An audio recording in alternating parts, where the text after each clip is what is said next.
All right. What's up, everybody? Welcome back to the Homie Hangout, where we help others move in excellence. If you are watching this on the replay, give it about 5 minutes uh, before, and then I'll start actually reading. I'll start actually reading the lawsuit. I'm going to read through the vast majority of it. There's some sections that are very dry, and so I'm not necessarily going to read those. But this is a crazy lawsuit. Uh, I have never in all my years of legal work, uh of all my years of reading lawsuits, I have never seen anything uh like this. This is definitely new territory. What's up, David M209? What's up, Big Jazz? Yeah, like I said, this is it's fucking bananas. uh but this is 2025, and the crazy thing is, I really believe. So while I'm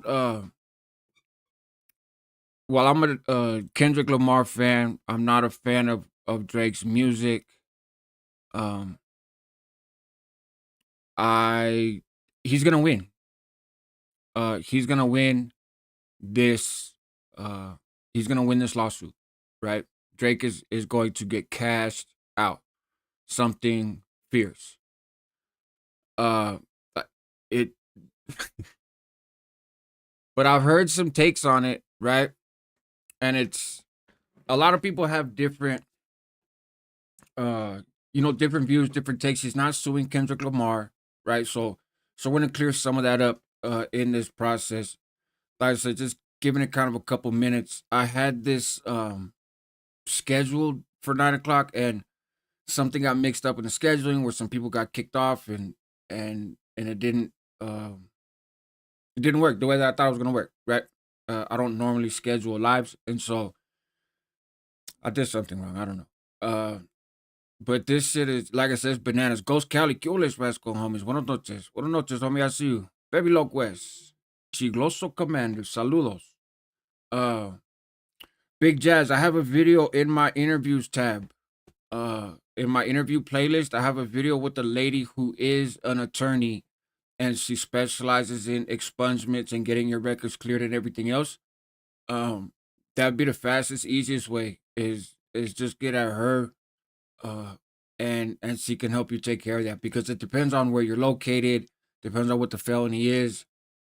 Um, but yeah, I would say just reach out to her on Instagram. Um, like I said, it's in the interview playlist. If I still have a playlist that talks about law, it's in that one too, right? I don't remember. Uh, King Kong, no one cares, homie. Hang on, I'm here to talk in the chat. There you go. Do laundry, have some late lunch. Is Drake a weenie or what, bro? So Drake is getting dog walked in the media, right? Because they're like, bro, he's suing over a rap battle. He's suing because he lost a rap battle and got embarrassed, and he's literally filing a lawsuit. That's not necessarily true. Okay. I understand that take. That's what I thought too. But then I read this earlier today. I'm not with a cold or something, but I read this earlier today.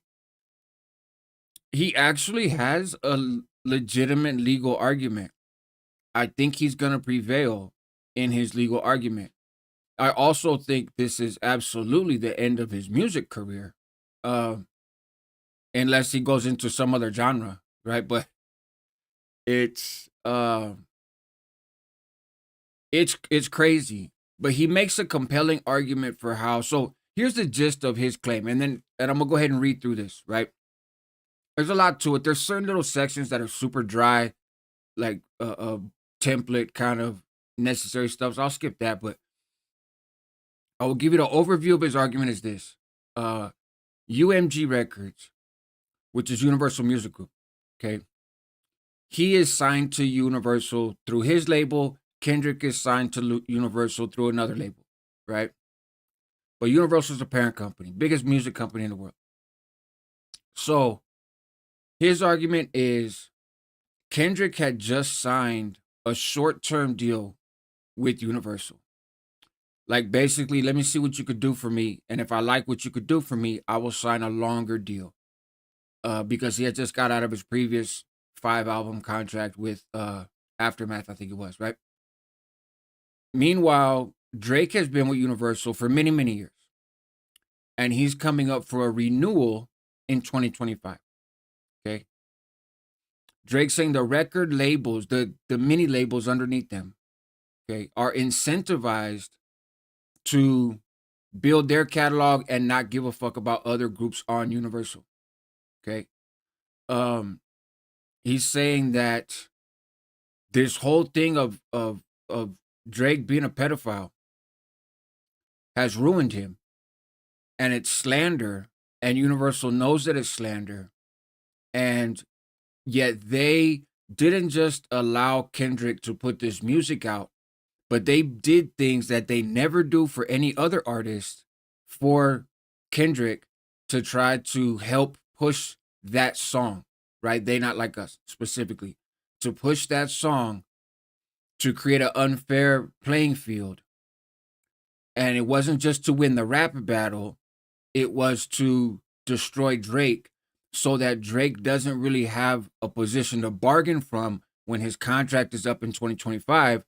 And so that Kendrick is like, oh, I like how Universal gets down, and signs a longer contract. Kendrick, in fact, did sign a longer contract, which is what he says Universal was after anyway. So, but the level of detail he goes into, right, is crazy. Like, he quotes comments on social media, like comments on YouTube videos and comments on Twitter. But it's a legal document, it's a lawsuit. So when you're gonna do that, you have to cite where that's at, right? So he links to videos and it's like, this is at username that random guy said blah blah blah. This shit crushed Drake to the core.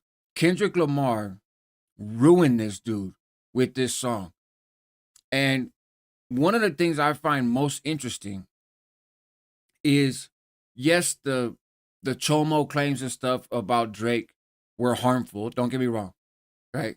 And Güero, there's no evidence that that Drake is in fact a Chomo. Okay, that I'm aware of. You know, I'm not saying he's not, but I'm not saying that he is. So, but the thing that gets me, right, and you know, especially talking to the brothers, right, talking to a lot of black folks about, you know, the song and about Kendrick and all this other stuff, right? The thing that really got him is not so much the pedophile claim. That, sure, that hurt. But it's that Drake is appropriating black culture conveniently to profit off of it. And that is what a lot of those, that's really what Kendrick's angle was, right? Is Drake is putting on a front, right? He's a wealthy kid from Canada that tries to reinvent himself as somebody else. And like, I'm this tough guy and I'm from the hood and I understand the black experience in urban America, when he doesn't. That's the whole, they not like that fool ain't like us. That fool's not like us, you know, the average black American, right? Drake ain't him. That's not addressed in this lawsuit, but I think I'll be interested to see the commentary. That's what a lot of the commentary about They Not Like Us was anyways. Which is why it's always kind of funny, because that song's been used so much. You'll see like it's used by different races and in different things to send different messages in social media and stuff. And it's like, some people didn't quite get it. Right. But anyways, let's get into this lawsuit. What's up, Conspiracy University? I can put the chat on the screen right there if you guys want me to. Madman 559, I see you, homie. If you guys want me to, I will, and I can just scroll through the lawsuit this way. Or or I can leave it off. But I'm be reading for a minute, and so I'll wait and see what you guys want. There is the instance where he was on stage with an underage girl. You're right. He was on stage with an underage girl. There's a video for that shit. And so that's a good point. It's a good point. I did not. Did you send it on Instagram though, or email, bro? I've been sick, laying in bed all day. I I got out of bed like an hour and a half ago, so I haven't looked through my IG messages. I haven't even looked at my emails. Homie, Drake is the Taylor Swift of men. Boy, ain't that something? Corco, that's the thing. So what does Drake want in this lawsuit? Okay. Drake wants money. He wants a lot of money, not a disclosed amount, but he wants various forms of money, right? And he wants essentially anytime the song is played for there to be a declaration that the allegations of him being a chomo aren't true. I think what really tipped this is because it's going to be at the Super Bowl. And he mentioned, but he's so fragile in this and so sensitive. And on one hand, if motherfuckers run around calling me a chomo, I'd be fragile too. I'd be upset too. I'd be mad. Would I do this? I don't know. Maybe this is what law-abiding citizens do. Maybe this is what Canadians do, right? I don't know. Shout out to Canada. I don't. Let me not disrespect the whole country, but so I don't know what I would do. I do know what I would do, and it wouldn't be in a lawsuit. I would. There'd be some smoke, right? If I felt that strongly about it. But not Drake's built a little different. Drake got lawyers. And so yeah, let's go ahead and have fun with it, man. And you guys tell me what you think. Like I said though, you gotta let me know if you want me to leave the chat on the screen or take it off. And then I'll get started. He said, "Why you look so good?" That's disgusting, King Kong. So leave the chat or take the chat off, and I'm gonna start reading.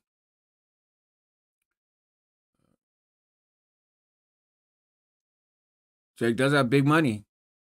Drake is signed to UMG. That relationship is not gonna last a whole lot longer, but yeah, all that stuff's in here. Well, look, I'm just gonna start reading, and if you feel like the chat on the screen is in the way, okay, thank you. Somebody answered the fucking question. Good Lord, take it off. Okay, there we go. All right, so let's go. This is wild shit, people. Plaintiff Aubrey Drake Graham, or plaintiff, through his attorneys, brings his complaint against defendant UMG Recordings Incorporated, defendant UMG. And then he has a quote from the executive officer of Universal. A single lie can destroy a reputation of integrity, and while it takes years to build a reputation, it can be ruined in 5 minutes. Sir Lucian Grange. In the middle of the night on May 7th, 2024, an armed group of assailants drove up to the Toronto house in which Drake and his family resided. Drake was inside. Oh, here, let me do it this way I can see what you guys read. The car stopped in front of the residence. Someone yelled, "Fuck Drake," and at least one gunman began to open fire. One bullet went through the security gate and hit Drake's front door. Another bullet struck and wounded a security guard who was also one of Drake's friends. While the car drove away, Drake and others in the house summoned help for the security guard and did everything possible to keep him alive. During the nearly 30 minutes it took for the ambulance to arrive, Drake and others labored to keep the man alive by applying pressure to the gunshot wound with towels. Blood was everywhere. This is like a dramatic novel right here, huh? After the security guard arrived at the hospital, surgeons worked quickly to remove the bullet, stop the bleeding, and save his life. Though it took days for his condition to stabilize, thankfully, the security guard survived. The very next day, May 8th, 2024, a different intruder used his bare hands to dig a hole under the security fence surrounding Drake's Toronto house. He managed to dig deep enough to squeeze through and enter Drake's property. Fortunately, Drake's home security guards caught him before he was able to cause any physical harm, although the trespasser managed to yell racist slurs and threats against Drake before being escorted off the property. On May 9th, 2024, the very next day, another break-in happened. In the 2 decades leading up to May of 2024, although Drake was constantly in the public eye, nothing remotely like these events had ever happened to him or his family. But these events were not coincidental. They immediately followed and were proximately caused by UMG's actions leading up to and on May 4th, 2024. UMG is the world's largest music company and also the music company that has represented Drake for more than a decade.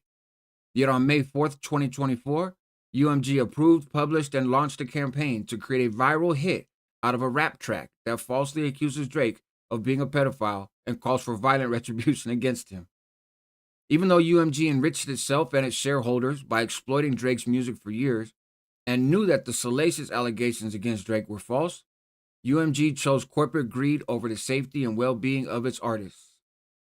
In controversy, UMG saw an opportunity, seized it, and continued to fan the flames even after learning of the incitement to violence on May 7th and 8th, along with unrelenting vitriol towards Drake that has followed. The song in question is Not Like Us, also called the recording throughout, right? Written and performed by Kendrick Lamar Duckworth, professionally known as Kendrick Lamar. The recording was intended to convey the specific, unmistakable, and false factual allegation that Drake is a criminal pedophile, and to suggest that the public should resort to vigilante justice in response. The recording is defamatory because its lyrics, its album image, The Image, and its music video, The Video, all advance the false and malicious narrative that Drake is a pedophile. The lyrics repeatedly accuse Drake of engaging in criminal acts, including by calling him a certified pedophile and a predator who needs to be placed on neighborhood watch. The image was designed to reinforce, and in fact reinforces, that accusation by depicting Drake's actual Toronto house covered in icons that are known to be used by law enforcement, as well as public safety applications like Citizen, to identify child sex offenders' residences online. The video bolsters the same message by, for example, showing images associated with sex trafficking and juxtaposing the game of hopscotch with lyrics accusing Drake of trying to strike a chord, and it's probably a minor. I can't read the lyrics to this without sounding it in my head, right? And if you guys are watching, we got 75 people watching. We only got 17 likes though, so if you guys can help me out with some likes, I would greatly appreciate it. So now he tries to clean it up, right? This lawsuit is not about the artist who created Not Like Us. It is instead entirely about UMG, the music company that decided to publish, promote, exploit, and monetize allegations that it understood were not only false but dangerous. Now notice in the lawsuit, he's linking to the video over and over. You can't make this shit up. This is insane to me. As UMG knows and has known at all relevant times, the recording, image, and video allegations are unequivocally false. Drake is not a pedophile. Can you imagine? You're fucking stupid, rich, wealthy, right? You're a pop star, a global sensation. And you've reached a point in your life where your lawyers need to write that sentence. Like, if that's where you are in your career is over. So anyways, Drake is not a pedophile. Drake has never engaged in any acts that would require he be placed on neighborhood watch, quote unquote, because that's a lyric from the song. Drake has never engaged in relations with a minor. Drake has never been charged with or convicted of any criminal acts whatsoever. Like, bro, I don't even break the law. Come on, guys. I'm not a criminal. Notwithstanding its knowledge that the allegations are fabricated, starting in May of 2024, UMG waged an unrelenting campaign to spread the recording, image, and video, together known as the defamatory material, as widely as possible. Because he goes after all of those things, right? He goes after the song, he goes after the video, he goes after the image that is used for the cover of the video. He breaks down the music industry and how contracts are made. Like, there's a lot in this, right? UMG did so because it is understood that the recording's inflammatory and shocking allegations were a goldmine. Spreading the defamatory material served multiple purposes for UMG. First, the more people who listened to, streamed, watched, and downloaded the defamatory material, the more money UMG and its executives would make. Second, UMG's Interscope Records owns Lamar's entire back catalog of recorded music. The leadership of Interscope had every incentive to prove it could maximize Lamar's sales after only recently persuading him to enter into his own direct license for a limited recording commitment of new music. Third, in contrast with Lamar's first direct deal, UMG's contract with Drake was nearing fulfillment, and on information, believed UMG anticipated the extending Drake's contract would be costly. By devaluing Drake's music and brand, UMG would gain leverage to force Drake to sign a new deal on terms more favorable to UMG. UMG's campaign was successful. The recording cloaks cleverly dangerous lyrics behind a catchy beat and an inviting hook. Capitalizing on those attributes, UMG used every tool at its disposal to ensure that the world would hear that Drake, quote, likes him young. The defamatory material has been played billions of times. Wait till you guys see the numbers behind this shit. And its false central message has gone viral via social and legacy media channels in dozens of languages to at minimum hundreds of millions of people spanning the globe. It's not just fans of rap music who now believe that Drake is a, quote, certified pedophile. The recording has become ubiquitous. UMG used its promotional resources and exclusive licensing rights to place the recording on numerous nationally televised events, including but not limited to award shows, national political events, and more. But billions of plays and ubiquity were not enough for UMG. Over the course of the last several months, UMG has made significant financial investments and leveraged its professional connections via sophisticated and highly organized publicity campaigns to arrange for the recording to be performed at one of the most significant and viewed cultural events of the year, the Super Bowl. And there, ladies and gentlemen, you have the timing of this lawsuit, right? When Drake found out that Kendrick Lamar got the gig for the Super Bowl and that he was going to do this song on the Super Bowl, mind you, when Kendrick Lamar does concerts right now, like when he did that pop out, right? With, all people from different neighborhoods and stuff throughout Southern California, throughout LA, they played They Not Like Us 5 times in a row, just back to back. They played the song. And so Drake seeing that and hearing that, and he runs through and lists a whole bunch of different things, right, that we'll get to. This is the overview, right? He breaks all this stuff down and he has receipts for it. Kendrick plays in a Super Bowl, that song's probably going to play a couple times. And Drake is mortified at the idea that the entire arena and a chunk of the globe is going to be singing along to a song that is entirely about him fucking little kids. And that's what I think that was the straw that broke the camel's back. UMG is legally responsible for the release, publication, and promotion of the defamatory material, including the foreseeable consequences of the same. UMG's business is to possess the exclusive rights to reproduce, to distribute, and to license music, including over the internet. Some of the stuff I wish I knew a few months ago, because there's reaction channels that are named in this lawsuit. They're not being sued, but they're being named because they got millions of views doing reactions to They Not Like Us. And apparently UMG whitelisted the song for a while so you could play it with no copyright issues. And all these channels made reactions and blew up. And that's part of the lawsuit. But we'll get to that. The music company, I don't know what Drake did to piss him off, but they got his ass. And they get him good.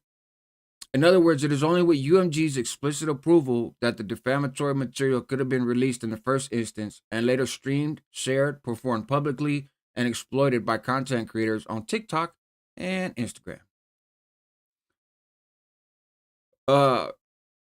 UMG's campaign went well beyond the traditional music company playbook. Indeed, UMG has unleashed every weapon in its arsenal, right?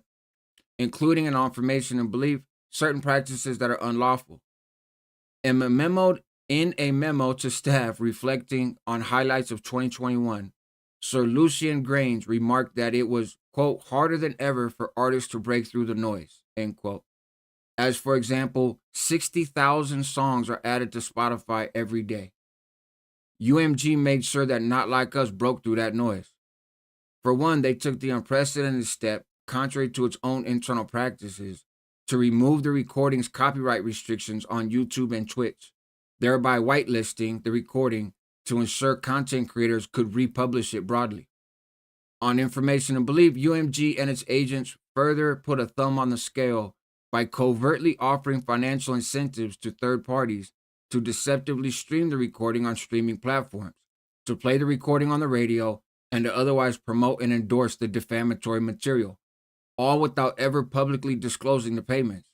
These actions not only spread and further ingrained the defamatory statements in the mind of the public, but deceived consumers and harmed Drake economically. Predictably, millions of people who listened to the recordings or saw the image and video believed the defamatory material to be true. This part starts to get amusing. UMG has previously published Lamar's song Euphoria, which was also widely understood to be targeted at Drake, and which stated, "Don't tell no lie about me, I won't tell no truths about you." As voluminous public commentary confirms, the average listener or viewer has understood the They Not Like Us song to reflect the truth rather than art or hyperbole. In the words of one commentator, now everybody believes that Drake loves touching children. Okay? UMG's greed yielded real-world consequences. As described above, it was just 3 days after they originally published the recording and image that Drake was targeted at his Toronto house by armed intruders in the 2024 equivalent of Pizzagate. The online response was similarly violent and hateful. An avalanche of online hate speech has branded Drake as a sex offender and pedophile, among other epithets. Epithets are just mean words. Public commentary has repeated the false claims that Drake is a pedo and sexual abuser on the level of Weinstein, Diddy, and Epstein, who traffics children in shipping containers and harbors convicted sex offenders in his Toronto home. In direct response to UMG's publication, social media users called for the FBI to come in at this point for Drake to be locked up and behind bars. The mob-like response to the recording continues to unfold on and offline. Recently, flyers were plastered all over Toronto with a photo of Drake and a Canadian YouTuber who was sentenced to 3 years in prison for sexual assault, with the words, "Canadian sex predators gotta stick together." Boy, he's shit, I might get sued behind this.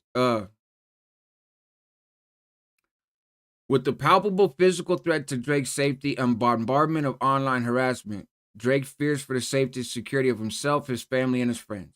You ain't got no friends, partner. Your friends' days is over.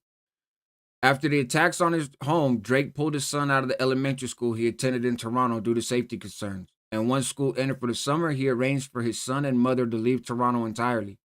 Day to day, Drake continues to take steps to address persistent threats to his security. The violence and vitriol directed at Drake was foreseeable. The recording falsely accused Drake of one of the most vile behaviors imaginable and explicitly calls for retaliatory violence and retribution against him. The false pedophile accusation is a devastatingly effective method of assassinating someone's character online. When spread virally, the accusation can destroy an individual's reputation and brand in a matter of days. This is example A. As one expert on conspiracy theories has explained, there's been a certain amount of salaciousness in these conspiracy theories, and if it involves children, people immediately lose their mind, even those children that don't exist. If you just put out the suggestion there, it grabs a hold in a way that is difficult to dislodge. UMG understands just how dangerous these kinds of false allegations are. Indeed, and this is interesting, when it comes to allegations against UMG and its executives, they have not hesitated to take legal action against their accusers. Just last year, UMG and Sir Grange were accused, in their words, without the slightest factual basis, of aiding and abetting Sean P. Diddy Combs in criminal sexual acts. Moving to dismiss the complaints against them, UMG and Sir Grange argued that the accusations were offensively false allegations of criminal behavior that would be libelous per se, if not contained within a legal filing. Sir Grange called the allegations against him knowingly and maliciously false and defamatory. He also explained that a single lie can destroy a reputation of integrity and while it takes years to build a reputation, it can be ruined in 5 minutes. Thus, recognizing that false allegations against him might interfere with his efforts to lead an honorable personal and professional life, Sir Grange promised to pursue those who have made these outrageous allegations against him. In stark contrast, when Drake confronted UMG about its role in promoting allegations of sexual misconduct lacking the slightest factual basis against him, UMG refused to do anything to help. Instead, they continued to republish and promote the They Not Like Us, even after Drake had unequivocally denied the allegations in public and had communicated that in private to UMG. Drake informed them of the harm that the publication and promotion of the recording had caused him, including violence, threats, reputational and financial damage, and more. Yet they chose money over the safety and security of its artists, notwithstanding his public commitment to, quote, behave honorably and with honesty, setting the right tone in all that we do. Many months prior to the filing of this litigation, Drake attempted to address these claims privately with UMG. Drake believed, per Sir Grange, that UMG's leadership should be held accountable for the decisions we make and how we conduct ourselves. And when he does that, stuff like that, if you can see it on the screen, those quotations of accountable for decisions we make and how we conduct ourselves, that's all stuff from UMG's like code of conduct and professional material, and that's just quotes of them talking about themselves. So he's trying to flip that back and say, you're not living up to it. UMG purports to care about threatening and abusive behavior. Indeed, their code of conduct notes that harassment can take different forms, such as speech that is threatening or abusive, and declares that violence, threats, and physical intimidation are not tolerated at Universal Music because we share the responsibility to make health and safety a constant priority. Yet in response to Drake's concerns, UMG responded that Drake would face humiliation if he brought legal action. So when he told them he was going to sue him, their response was like, oh, bro, you're going to look like a real idiot if you do that. They're right. UMG responded that Drake would face humiliation if he brought legal action, presuming the public would be unable to understand UMG's role in exploiting and profiting from this dispute. UMG's posture as the world's largest music group was that it is untouchable. Their response to Drake was especially perverse given that it's perfectly willing to sue to protect its own interests when it believes that doing so will protect its property. UMG engaged in the business of acquiring, administering, licensing, exploiting, and otherwise monetizing the music of its artists, including Drake, and it does not hesitate to file lawsuits when doing so in its financial interest. This lawsuit is both necessary and appropriate because UMG has repeatedly defamed Drake while exploiting and monetizing his work. With his own record label having waged a campaign against him and refusing to address this as a business matter, Drake's been left with no choice but to seek legal redress against UMG. UMG may spin this complaint as a rap beef gone legal, but this lawsuit is not about a war of words between artists. The lawsuit involves no claims against Kendrick Lamar or any other artist. Instead, it is about UMG, the publisher and exclusive rights holder of Lamar's music, as well as Drake's, and its malicious decision to publish and promote through covert means false allegations about Drake that UMG knew were false, explosive, inflammatory, and certain to result in both vitriol and substantial harm to Drake's reputation. Notwithstanding a relationship spanning more than a decade, UMG intentionally sought to turn Drake into a pariah, a target for harassment, or worse. It did so not because it believes any of these false claims to be true, but instead because it would profit from damaging Drake's reputation. Drake thus brings his action to hold them responsible for the actual and foreseeable harm he has suffered and will continue to suffer because of UMG's choice to elevate profits over well-being of artists and a music-consuming public. Okay, so like I said, and I'll get with these comments here for a second, and we'll pick this back up. But as you will see, Drake spells out, he's got receipts, right? And I laugh at some of his receipts. I mock some of his receipts, but he's not entirely wrong, right? I think he's pigeonholing the argument. I say he's taking this pedophile part. He's not addressing the broader cultural argument about him, right? And kind of the thorough dismantling that Kendrick Lamar did of Drake and his whole personality and his whole persona and everything else. He's just taking this part, but because this part is the part that he has an actual legal argument, And I, like I said, I'm not a fan of Drake's music. I I think this is a pretty shitty move on his part. I think he has an argument here. So this is just explaining who's who, right? We already know all that shit. We don't need to hear that. Then this is why this is legit to do this in this area as opposed to that area, right? Um, Drake is an internationally recognized multimedia talented rap superstar. 2-decade career, rose to fame in the 2000s, hit Canadian TV drama, Degrassi, The Next Generation. One of the world's best-selling artists of all time. Some of his hits include Hotline Bling and One Dance. Released 8 solo albums, more than 170 million albums sold, including 244 million singles. He's had 13 number one hits on the Billboard Top 100. Nominated for 55 Grammys, won 5 of them. 42 Billboard Music Awards. Billboard's Artist of the Decade, which he accepted with his son. And so this is just his resume, right? And all the, like, trust me, I'm famous, right? He also uses the brand name OVO, represented by Owl, for his clothing brand. To collaborate with Canadian Goose, the NCAA, NFL. He founded his multimedia production company. Executive produced award-winning documentary and feature films for FX, Netflix, HBO, Hulu, British Television Awards shit. 2013, he became the global ambassador for the Toronto Raptors. They got Drake Night every year. 2019, they named their practice facility after him.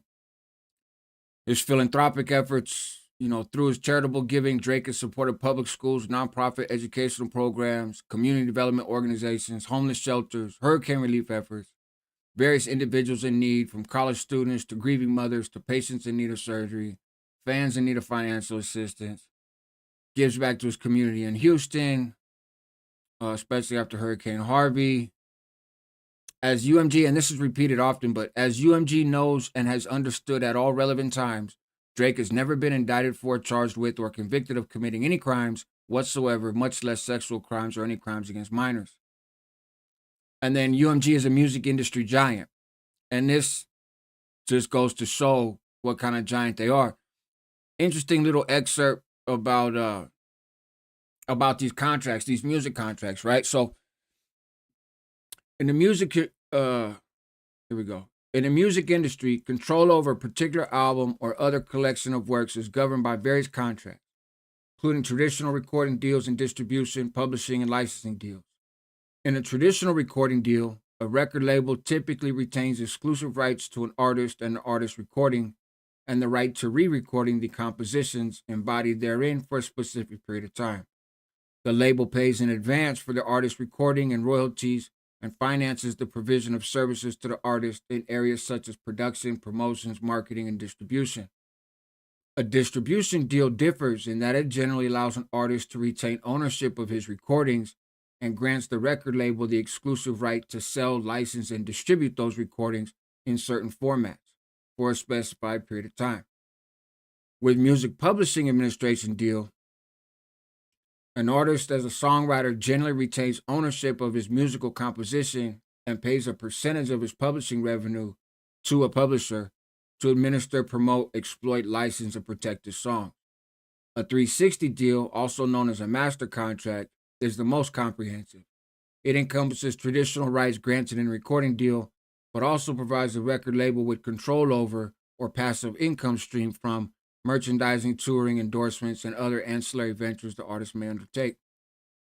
Once Universal Music owns the recording, distribution, and/or publishing rights to a work, it exploits that ownership through licensing deals with third parties.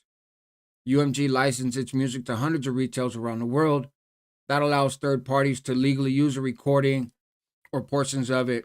They have agreements with all the major platforms: iTunes, Amazon, Spotify, TikTok, Facebook, all the shit, right?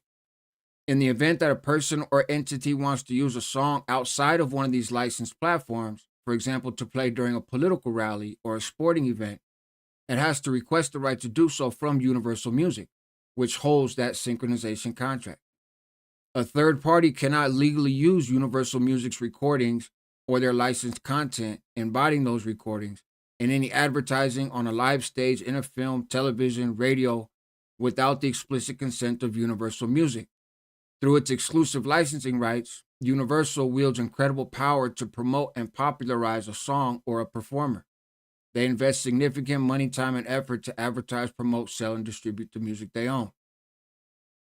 Universal Music exercised this control in early 2024 when it pulled its songs from publication on TikTok over issues with the platform's use of AI, artificial intelligence. Through copyright ownership, Universal can control the unlicensed use of its music, but it can also strategically waive or reduce the fees it charges for the licensing rights to its music to provide for the unrestricted spread of a song. This tactic, known as whitelisting, happens when a copyright holder permits a user or platform to use its content without charging fees or other limitations. In the normal course, internet platforms operate automated content identification systems to block the unauthorized use of copyrighted material by their users. In whitelisting, these automated systems are turned off. Universal Music says it exists to shape culture through the power of artistry because music is unique in its ability to inspire people. In its 2023 annual report, it had a catalog of 220 artists, 3.2 million recordings, 4.5 million owned titles.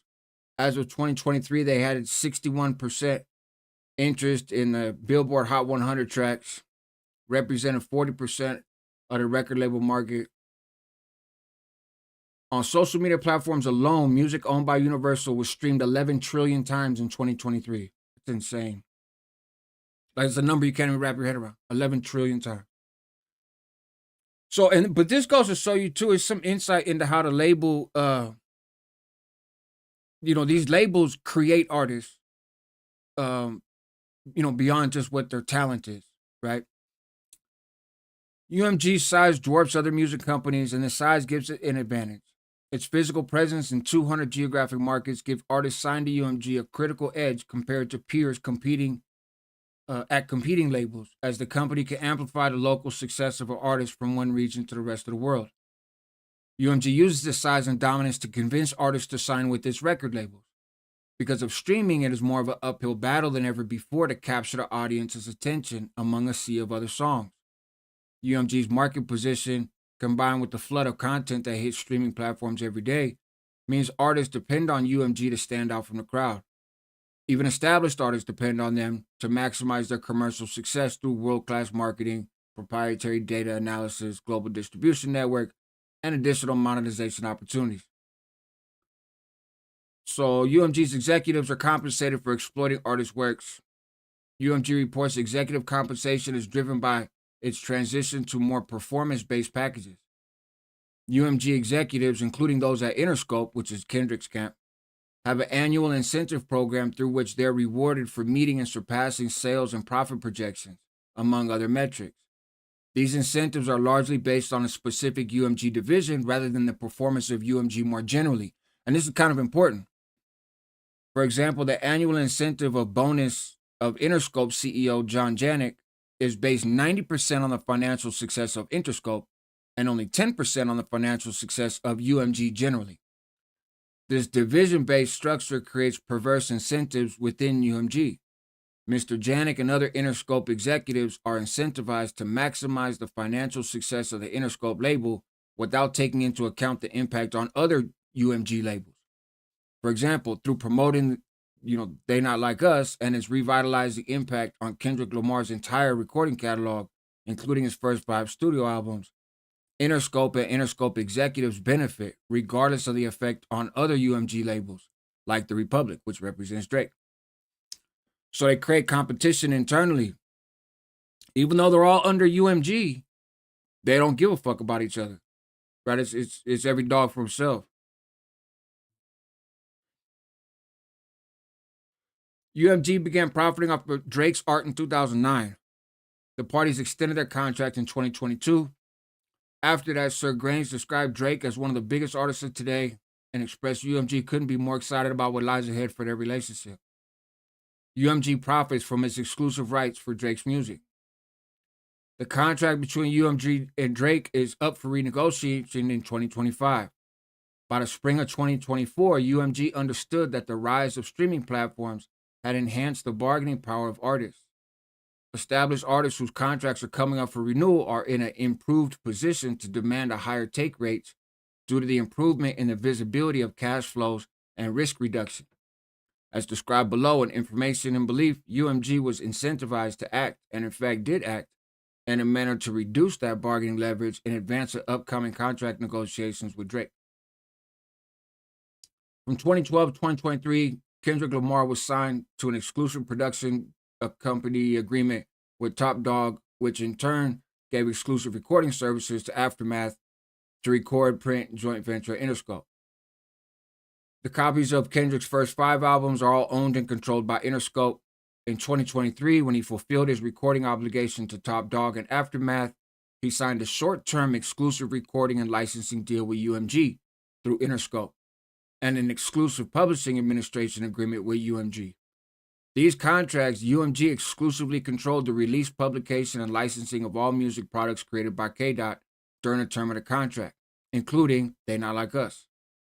On Information and Belief, Lamar signed a short-term deal with UMG to see if they could prove its value to him, to promote him more effectively than any other music company could in a compressed time frame. If successful, Kendrick Lamar would then continue his relationship through a new long-term contract. That long-term deal was consummated in December of 2024. So that's why I say he has an argument in how and why they did what they did. Right? They got a contract coming up with Drake. They want to make Drake less valuable so that they don't have to pay him as much. So they kill his fucking career. They want to sign Kendrick Lamar to a long-term contract, so they got to show him how they can make him pop unlike anybody else can. So they do. Nothing criminal about that, but that's the music business. And I am sure that Drake has not done great business with everybody that he's, been dealing with in his time either, right? So UMG publishes the recording and begins to defame Drake. On May 4th, pursuant to its publication and licensing rights, UMG published They Not Like Us for streaming on YouTube, all these other sites, right? And then when viewed on Spotify, Apple, Amazon, all that stuff, it had exclusive license to Interscope, which is part of UMG. Since defendant's initial publication of the recording, They Not Like Us has been streamed globally more than 990 million times on Spotify alone.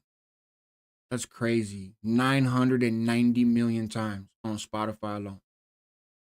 The recording repeatedly accuses Drake of engaging in criminal acts, including pedophilia and or other acts that would require registering as a sex offender and being a registered sex offender. And now he gets into some of the lyrics.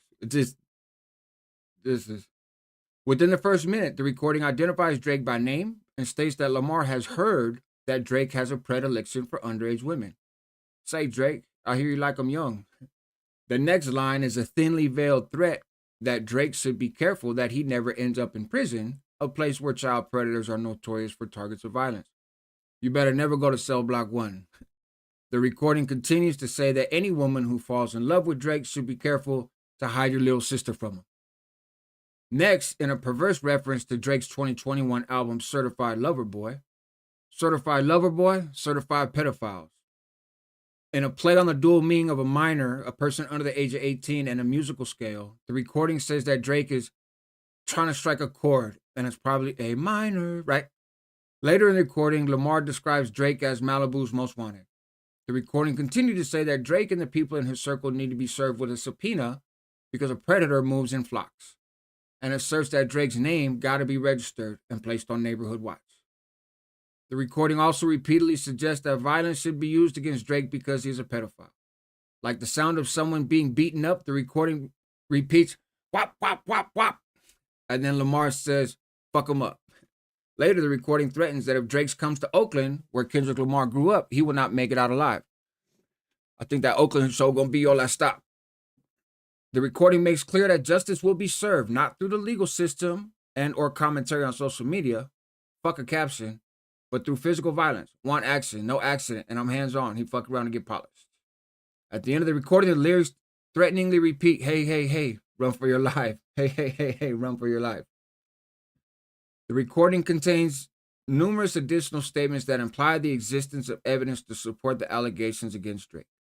The recording threatens that Lamar should reveal more secrets about Drake. Rabbit hole is still deep. I can go further, I promise. And that the public will believe him. Audience not dumb. Shape the stories how you want. Hey, Drake, they're not slow. The recording continues by making reference to several Drake songs, Family Matters, and God's Plan, and accusing Drake of being a liar for denying allegations of criminality. The family matter and the truth of the matter, it was God's plan to show y'all the liar. The recording also makes a vulgar attack on Drake's Ovo brand. What's Ovo for? Other vaginal option? Pussy. Let me hear you say, OV ho, OV ho, right? You guys heard the song. You know how it goes. Further in the recording's refrain that Drake is not like us, the recording alludes to Drake's Jewish heritage, saying that Drake is not a colleague but a fucking colonizer. With the recording, UMG also published an accompanying image on May 4th, 2024 to YouTube and all these other places. Here's the image. Any person who views, listens to, or streams the recording on one of these platforms can view the image. And it gives you the example of the image. We all know what this image is, but in case you don't worry. Drake's going to tell you what it is. The image features an aerial view of Drake's Toronto home, including identifying information regarding the location of the home, and is covered in the icons used by law enforcement and public safety applicants like Citizen to identify child sex offenders and their residences on public registries. As of the date of this filing, UMG's original publications of the recording and image remain available on the aforementioned platform. At all relevant times, UMG knew the allegations in They Not Like Us was baseless. And despite being able to contact Drake, at no point did they ever get at him or ask him if anything was true. Then it's just saying the heads of Universal were involved in the releasing of these songs and the releasing of these images. The defamatory material is false. Again, he said, hey, look, man, I've never been accused of nothing. I never done nothing. On May 5th, 2024, just a day after UMG published the recording and image, Drake denied all the allegations in a song called The Heart Part 6 and explained that he has never been with no one underage and his name is not on the sex offender list. You know what was funny reading this? Not funny, but amusing, maybe reading this. I know most of the words to They Not Like Us, right? And if I'm hearing the song, I know all the words. I don't remember that Heart Part 6, The Heart Part 6. I don't. It don't even sound familiar to me. And therein lies the problem for Drake, right? Most people don't know what the hell he's talking about. So say, hey, man, I did a song. I did a song and said that, that this stuff's not true. But nobody heard your song because everybody was already singing They Not Like Us. They were singing the other song. They didn't have time to hear your song.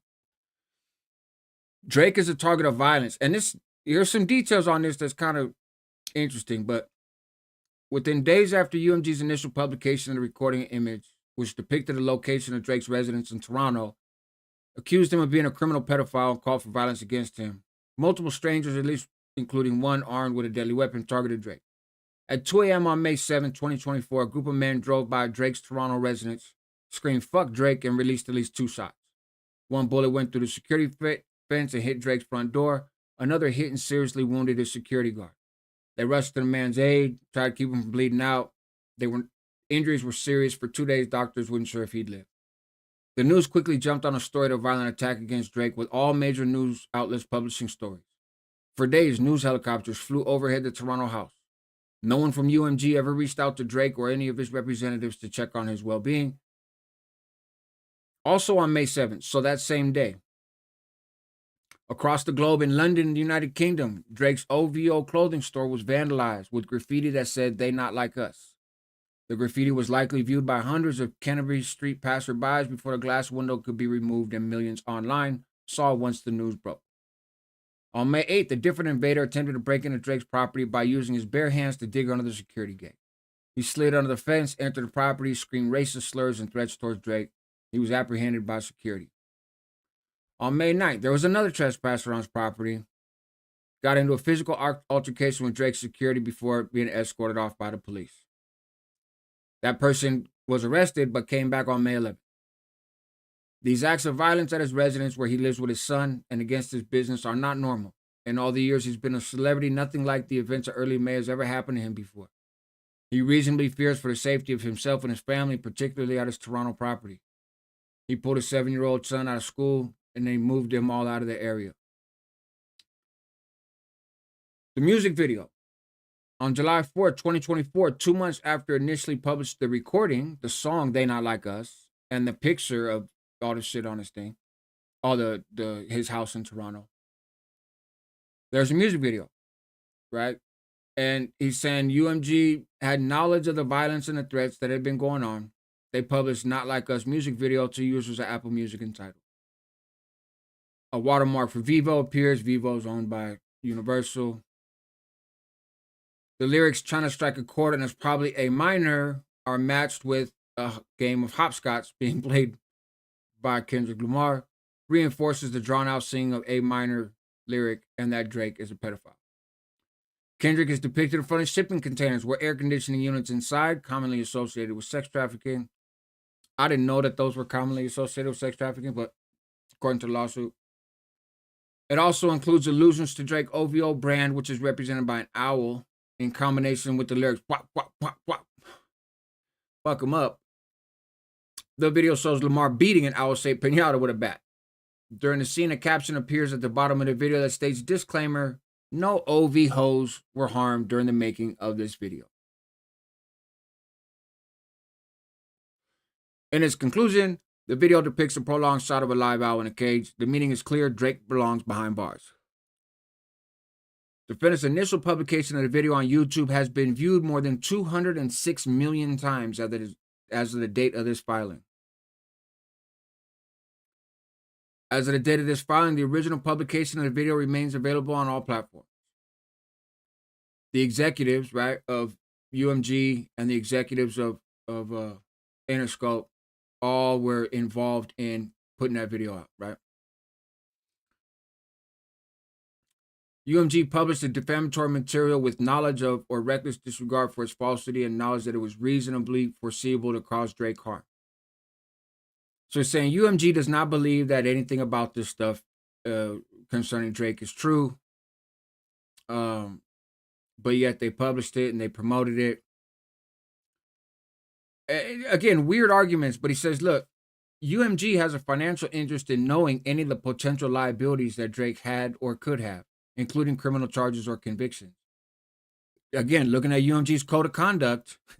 So his argument here is like, you know, if I was really guilty of this stuff, UMG, my record label, would know it because they have an interest in my image and my success. And so I just want to say for the 20th millionth time that, you know, even they're not saying that this stuff is true. Let's see. Critically, in addition to accusing Drake of being a criminal pedophile, the defamatory material calls for violence against Drake and depicts his Toronto address. Incidents like the 2016 Pizzagate shows how accusing someone of being a pedophile or of committing crimes against children can quickly spin out of control into a viral conspiracy theory and acts of real violence.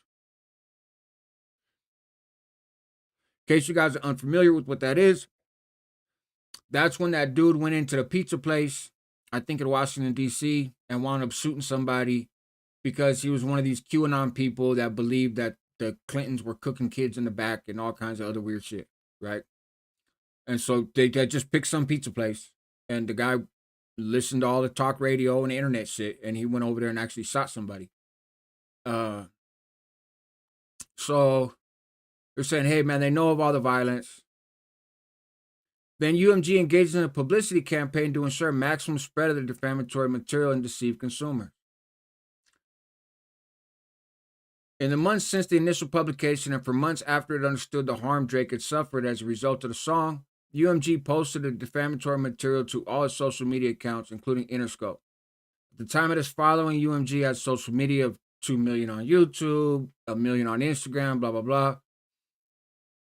So then they just put clips of images that they posted, right?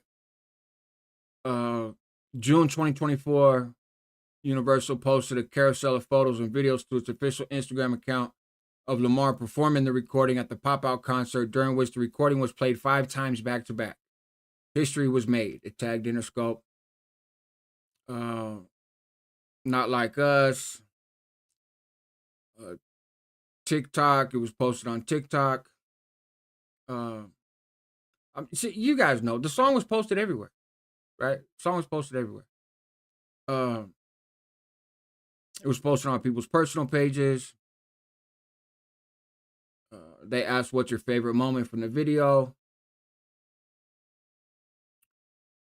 Interscope reposted 2 X posts, including one from Complex, regarding a fan's creation of a Not Like Us video game. The post depicts images from the video game which emulate the scene from the video in which an owl-shaped pinata is beaten with a bat and ultimately destroyed. The posts have 3.5 million views. And this is where it gets into weird stuff. And they said it was best-selling rap album of 2024, most streamed song of the week. It's in the playlist. November 8th, following an extensive publicity campaign launched and managed by UMG, the Recording Academy nominated the recording for several Grammy Awards, including top awards for Record of the Year, Song of the Year, Best Rap Performance, Best Rap Song, and nominated the video for Best Music Video. Following the release of the nominations, Interscope obviously, promoted it. UMG used its stake in Complex, which is a global youth entertainment network, to further promote it.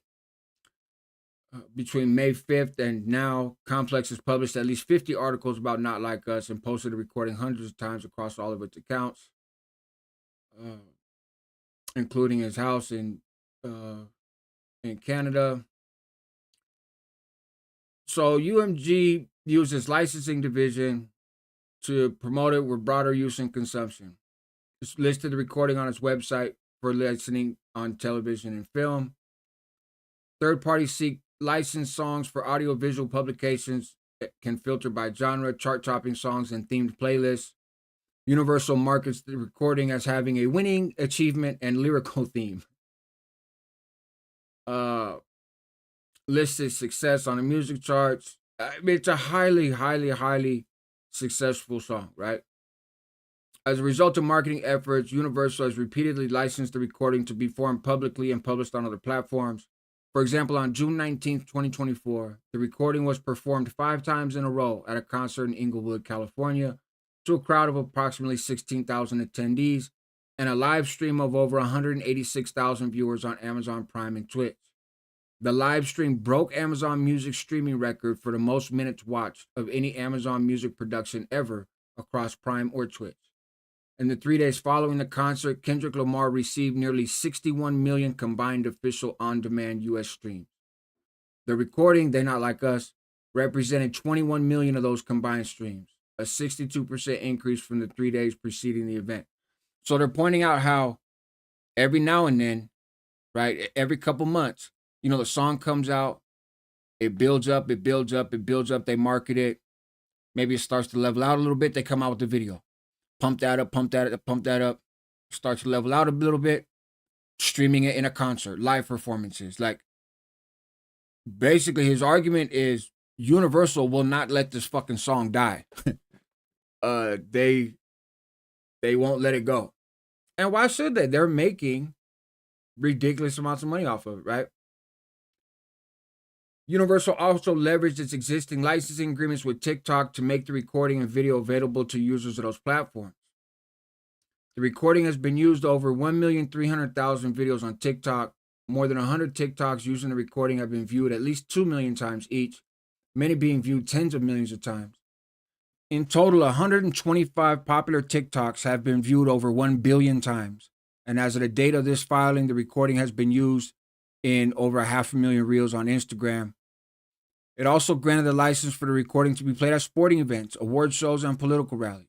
It's been played and broadcast on television during coverage of games for Major League Baseball, NBA, WNBA, played during the July 2024 ESPY Awards. In July, a campaign rally for Vice President Kamala Harris in Atlanta, Georgia, the DJ played the recording to the live crowd. Video footage showing the crowd singing along to the lyrics "Certified Lover Boys, Certified Pedophiles," and trying to strike a chord that's probably a minor quickly went viral on social media. Played during the highly anticipated roll call vote for president during Democratic National Convention. The recording blared in the United Center as California's Governor Newsom cast the state's delegates. It was reportedly viewed by approximately 20 million people across 12 television networks. Also became the postseason anthem for the Los Angeles Dodgers playoff run and eventually 2024 World Series victories.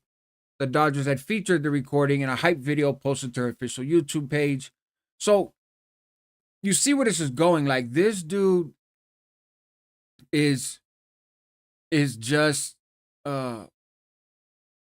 he's just pointing out everything. Like, he has a laundry list of ways in which Universal has pushed this song, right? And like I said, here's the cincher. Lamar is set to headline the Apple Music Super Bowl halftime show in New Orleans on February 9th, 2025, which will be broadcast on Fox.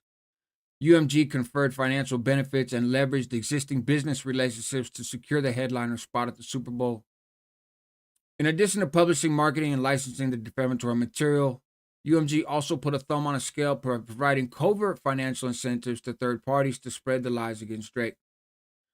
So this is a little bit of insight into, again, how the music industry works. I don't think it's revolutionary, right? But it, sometimes, especially as you get a little older, you'll hear some music and you're like, bro, what the fuck is this? Like, how is this good music? Why is this song popping? Why is this catchy?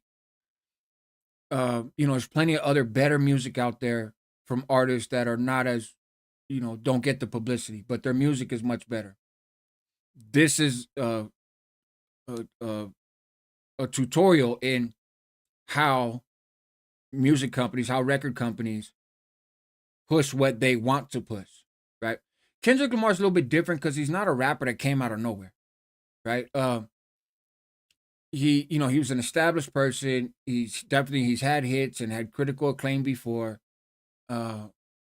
But if this stuff is true, it's pretty hard to deny that Universal didn't go the extra mile to push the song, right? And it worked. If you think about it, it worked. That song was everywhere. UMG conspired and paid currently unknown parties to use bots to artificially inflate. This is where it gets petty, right? Like, notice he says, conspired with paid currently unknown parties to use bots to artificially inflate the spread of the recording on Spotify. Bots are software programs designed to mimic human behavior to appear to be real on social media accounts.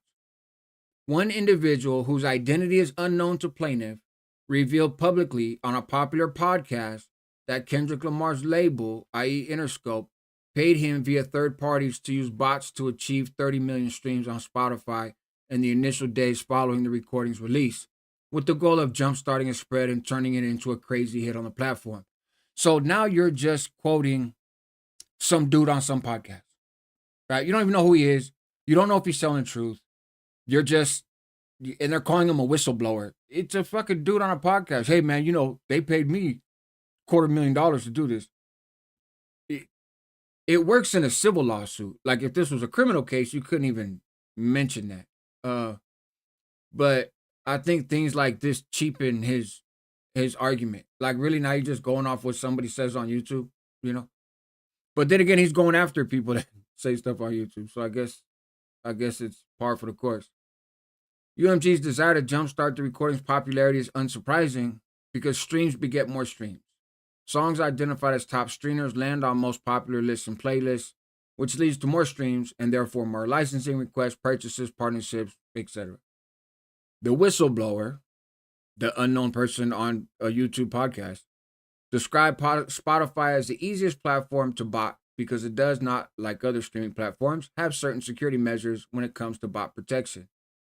He said on May 6, 2024, an individual affiliated with Interscope sent him a payment of $2,500 via Zelle.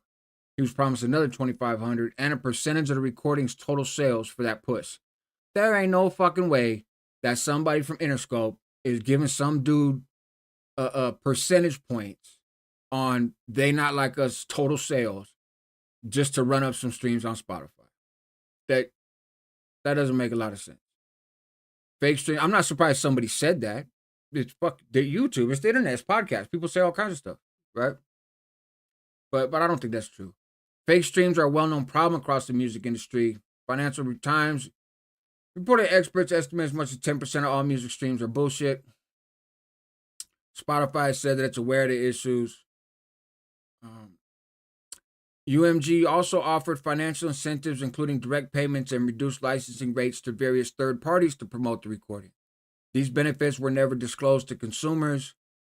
According to confidential sources recently made known to Drake, certain UMG labels have engaged in pay-for-play arrangements with radio and streaming services to boost the popularity of specific songs. Drake has received information that UMG engaged in a classic pay-for-play scheme by paying to increase the airplay of They Not Like Us on the radio, including radio stations in New York. Specifically, at least one member of UMG's radio promotion team made payments to an independent radio promoter who agreed to transfer those payments to radio stations or radio station employees in exchange for them playing the recording. That is against the law, right? Even though it happens all the time, and it's just kind of how the business works. But technically, payola, the pay-to-play practice, is against the law.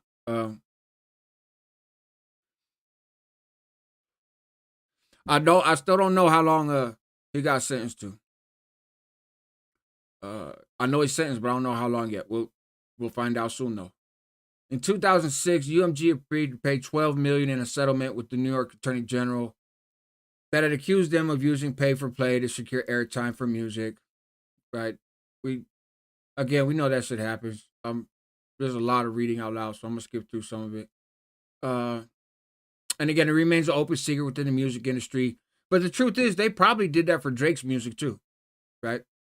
In November 2024, New York radio DJ Funkmaster Flex released an alleged price list for payola on radio stations: $350,000 for pop radio, $250,000 for urban radio, $100,000 for a mix show, $3,000 to $5,000 per song for local DJs.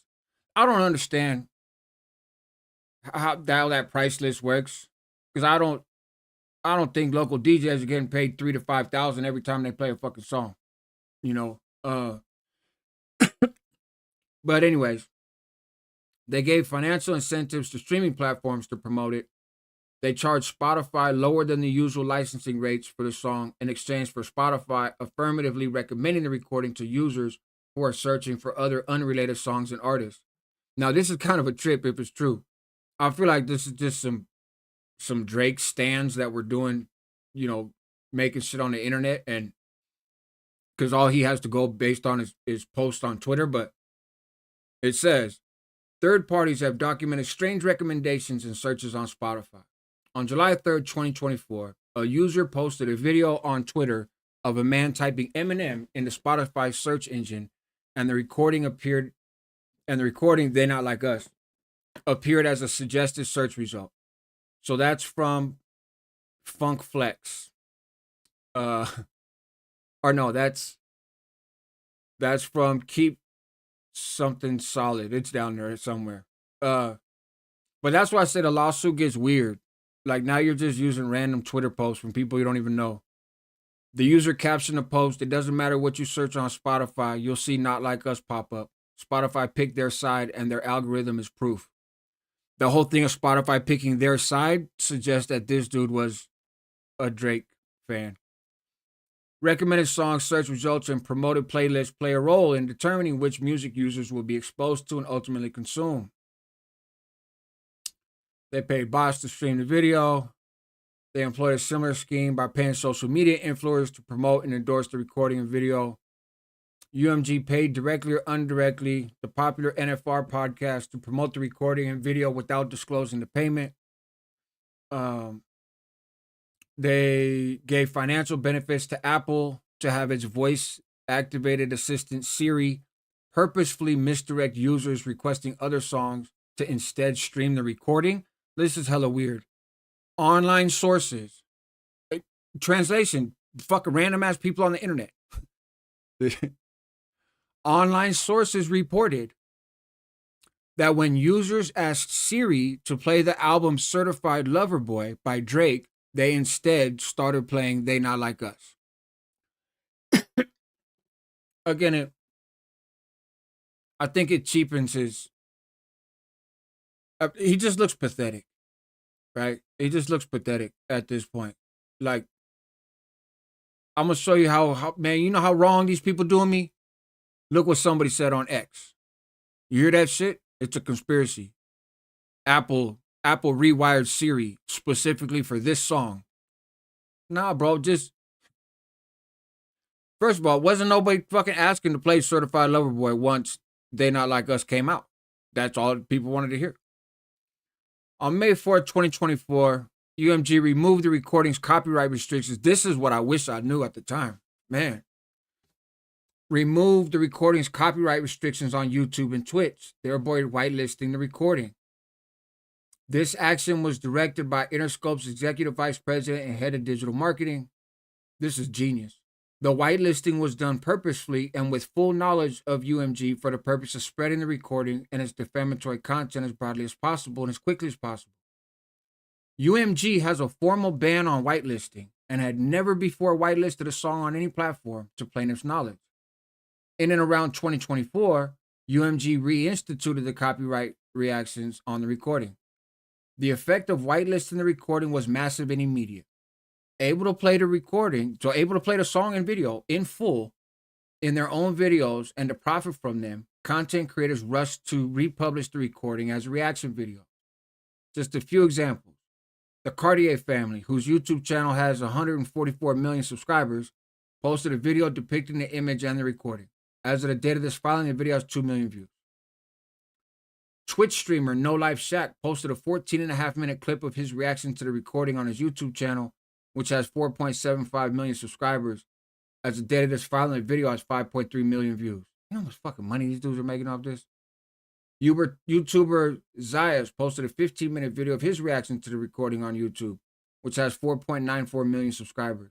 That video has 6.6 million views. Another Twitch streamer posted his reaction. It has 4.5 million views. Another Twitch streamer posted his reaction. It has 9 million views. These content creators could not have legally republished the defamatory material in full or profited from their reaction videos without UMG first whitelisting the recording. UMG paid influencers on Instagram and X to post content about the defamatory material for the purpose of spreading the content to a larger audience. The campaign was successful. On May 4th, They Not Like Us set a new record for the most single-day streams for a rap song in U.S. history, 13 million in 24 hours. Within the first week, They Not Like Us debuted at number 1 on the Billboard Hot 100 list with 70.9 million official streams, 5 million radio play audience impressions. 1 week later, the recording broke the record for the most streaming song in a 7-day period with 96 million streams. After they published the video, it returned to the number 1 spot on the Billboard Hot 100. And the week after the video, They Not Like Us was streamed an additional 53.8 million times and played on the radio 40 million times. From July 4th to August 8th, it ranked first on YouTube's weekly music video charts. It earned an MTV Music Award nomination for Song of the Year. On October 7, 2024, Billboard reported that They Not Like Us had reached 45.4 million in total audience impressions on radio, with 15 non-consecutive weeks in charge of the R&B hip-hop airplay list. It remains a top 40 hit on New York-based stations Z100 and Power 105. Rolling Stone reflected that with this catchy beat and incendiary lyrics labeling Drake a pedophile. Exactly. The numbers are fucking bananas. Rolling Stone reflected that, quote, with this catchy beat and incendiary lyrics labeling Drake a pedophile, Kendrick Lamar's latest hit is arguably the biggest moment in music this year, and described the vicious Drake diss as inescapable. Pitchfork called the lyric Certified Lover Boy, Certified Pedophiles, the defining lyric of the decade so far. So again, now he's mad. He's not just taking people's Twitter posts and Instagram comments, but now he's taking excerpts from articles. Again, the song is popular. What does media do when shit's popular? They talk about it, right? Look at all the Wes Watson fucking videos. You know why there's a million Wes Watson videos? Because they all get hella views. That's why. So you can look and be like, I'm fucking tired of seeing all these videos suck. That's how you feel. But 20,000 people, 30,000 people, 40, 50,000 people are watching each one of those videos. And as long as that continues to happen, there will be more West watching videos, right? Like, so that's what the media does too. That's what Rolling Stone does. That's what Pitchfork, where the fuck they are. That's what these online blogs do. Well, shit, if 50 million people are listening to this song, I want people to read my blog. I wonder what I should blog about. The damn song, right? So, and then you have to say stuff to get attention, to get people to repost you on social media. You have to have a soundbite or something. And that's what they're doing. But now Drake's team is carefully combing all corners of the internet, finding examples that support, like, hey, this is a big deal, and putting them in this lawsuit. This is where it gets wild. The defamatory material has become ubiquitous, not just in the rap community, but in the community at large. It has been heard and or viewed nearly 6 billion times. Just a few examples of the content's broad reach, and this is where it gets into like some of the social stuff, right? Joe Rogan discussed the recording and allegations against Drake on his hugely popular podcast, The Joe Rogan Experience, with 14.5 million followers on Spotify alone, as did NPR's podcast, Pop Culture Happy Hour.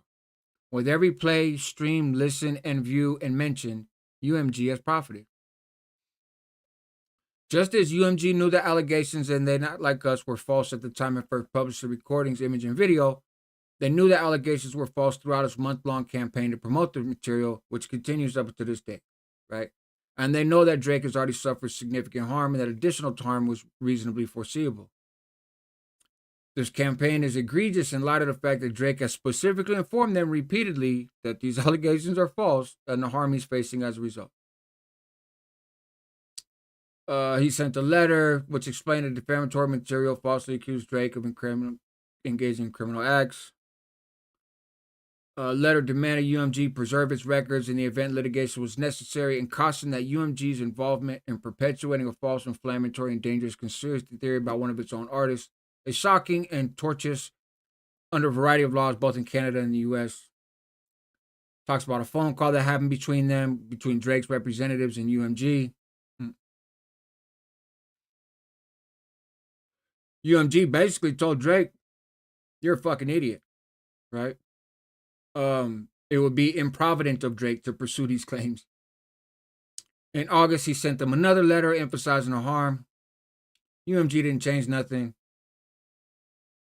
UMG hasn't taken any steps to address the matter. To the contrary, they continue to promote and license the product, paying for the recording to be nominated at the 2025 Grammys and played at the Super Bowl. So he's telling them over and over, hey, man, you guys are putting my life in danger and you're ruining my career. And I'm one of your artists. You should treat me nicer. And their response is, hey, can we do this on a Super Bowl? Hey, Kendrick got a Grammy coming. Like, run it. So he's saying how he tried to avoid it, tried to take steps to address this without having to file a lawsuit. They refused to even mediate with them. UMG just got to the point, apparently, where they weren't even answering his phone calls anymore. UMG insisted it bears no responsibility for the harm Drake has suffered and represented that if Drake sued UMG, they would respond by bringing claims against Kendrick Lamar, and suggested that Drake would face public ridicule for the perception that he had sued another rapper. At no point did they ever say they believe that what was said about Drake is true. They continue to promote it. So it goes into the positioning for the contract, but I feel like we already talked about that stuff earlier, right? UMG was just trying to devalue Drake in advance of their contract renegotiations, and they were trying to impress Kendrick in the hopes that Kendrick would sign a long-term contract with them. I think that's pretty cut and dry, and it's been talked about like 5 times in the lawsuit. This is something different. They say their actions were also motivated by its executive incentive structure, which rewards Interscope executives like Janet for surpassing their division's annual projections, even if that has a detrimental effect on an artist from another division, like the Republic. They also say that Mr. Janik, who is the head of Interscope, was further motivated to surpass their annual goals to position himself to be named as Sir Grange's successor, a position for which Mr. Monty Littman of Republic is also being considered. So there's another layer of this beef, so to speak, right? The head of Interscope wants to be the head of UMG. The head of Republic, which is Drake's company, wants to be the head of UMG. Who's going to make more money for UMG, right? That's what they're trying to show. And I would have to say, based on last year, it's pretty fucking clear. UMG published or took part in publishing statements that assert or imply Drake is a sex offender, pedophile, sex trafficker, and engages in other sexual criminal acts that would require him to register as an offender. So this is where they talk about the public, right? Members of the public have taken the allegations in the defamatory material to be statement of fact, even after Drake's public and private denials. On April 30th, 2024, less than a week before the release of the recording, UMG released another song by Kendrick called Euphoria that threatened that he won't tell truths about Drake if Drake don't tell no lie about me, and ominously stated that he knew some shit about Drake. To the reasonable listener, any future allegations levied by Lamar against Drake would be based in truth and undisclosed fact, not rumor or opinion. Immediately after the release of the recording and image, people all over the internet began repeating the allegations against Drake, believing them to be statements of fact. These posts number in at least the hundreds of thousands. And again, now, he starts quoting random fucking people on the internet. As one user put it, let's see who this user is. Actually, I can tell you. As one user put it, let's see, the footnote is 170. So this user's name is Mr. Right 8439. Okay. This isn't a diss, it's the truth.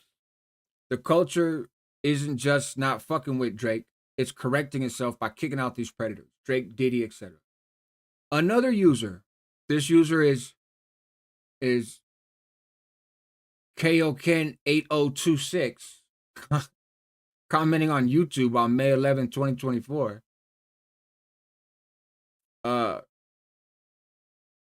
They Not Like Us is telling the truth about Drake being a pedo. Other users echoed the same. Drake has more than 800,000 dislikes on that song because everybody believes he loves touching children because we have evidence everywhere. I love this song. We would never have known Drake's the whole pedophile if this information wasn't exposed. Respect and love you, Kendrick, for keeping it 100 emoji. From your tone, anger, and passion behind your words, there is no doubt on my end that Drake is indeed a pedophile. And Kendrick just exposed Drake of running with pedos and sex offenders. I don't know. I don't think Kendrick is dumb to make false accusations. I don't want to assume without proof, but shit ain't looking good for Drake. I feel like he's still holding some shit back and ain't saying everything he knows about Drake. And then here's the list of who these people are saying this. ZXZ Nebula, David Kwan 1322, Nebula 2582, Eagle with an I 252, Eminem and M&M's are good. Like, are you fucking serious? This is the basis for your lawsuit? Eminem and M&M's are good? Said on YouTube on May 5th, 2024? Many people reacted to the image, which depicts Drake's Toronto residence and 13 sexual predator icons. One user asked, who are the 13 pedophiles at Park Lane Circle? Wide eyes emoji, wide-eyed emoji. Demonstrating that they believe the image to be accurately depicting who lived or spent time in the home. Others reacted similar to UMG's initial publication of the recording image on YouTube. I just realized the thumbnail is from the Sexual Predators app. Oh my God, is that a sex offender map on Drake's house? Nah, that many pedos in one spot is crazy. Drake's canceled. Drake housing a bunch of pedos at his house. Nervous laughing with sweat emoji. Yo, sex offenders have to register. Red means sexual assault against a minor. Drake has 13 of them living in his home. And Drake's pedo mansion. Those are the markers used to show pedos that live next to your kids. Again, this is from Pink Engineering. Jenny167, Shakia Mylog, Mono the Mature 5828, Super Saiyan 1937, Wrestling Warrior 15 on fucking YouTube video, right? And this is what's in his lawsuit. Now, here's the thing. What's to say Drake's not trolling? What's to say Drake doesn't just make his own accounts? Like, is that where we're at now? If somebody makes a video about me that's ridiculous and it accuses me of some stuff, then if I make a bunch of social media accounts and I comment on that video from Super Saigon 82 and M&M's are good and say, oh shit, I believe it about Rascal, can I then put that into a lawsuit and be like, look at all these people that believed it? It's wild. People all over the internet questioned why Drake had not been arrested and called for the police, FBI, and the CIA, as well as Child Protective Services, to investigate the statements in the record. So when people are wondering why the CIA is not investigating Drake for child sex crimes, like, that's not who you put in a lawsuit. On comments on UMG's initial publication of the They Not Like Us to YouTube, users were commenting the FBI needs to come at this point. Laughing emoji. The Caged Owl got me truly believing Kendrick know Drake going to prison possibly. Got me truly believing Kendrick knows Drake's going to prison possibly. Leonard Washington 76 was not using the most appropriate grammar. And this is not emphasis from the people posting. This is emphasis from Drake's attorneys. Hey, Kendrick, don't diss Drake. It's a waste of time. Just call the cops. And snitching. Drake is a pedophile. So Drake go to jail and you can win. Bye. Thumbs up emoji. Hide your children from Drake. If what Kendrick is saying is true, Drake needs to be locked up. Yo, I'm about to call CPS because this is abuse.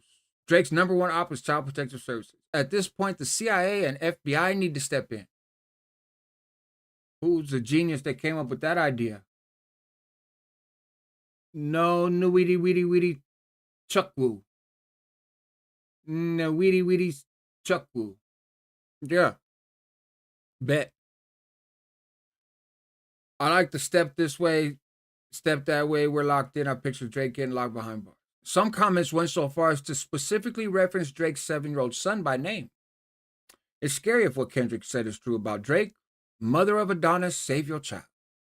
Adonis, this is cold. Adonis gets to play with the trapped kids in Drake's mansion when he does good.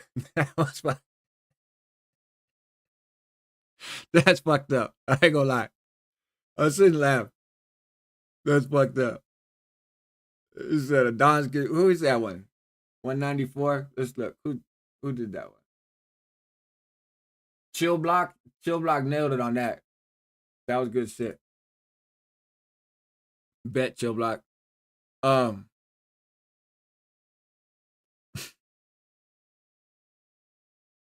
don't think Drake can even attempt to parrot Adonis anymore. Crying emoji. And in an especially vile post, I bet Drake touches Adonis too. Has anybody ever been on been on the internet? You know how this shit works.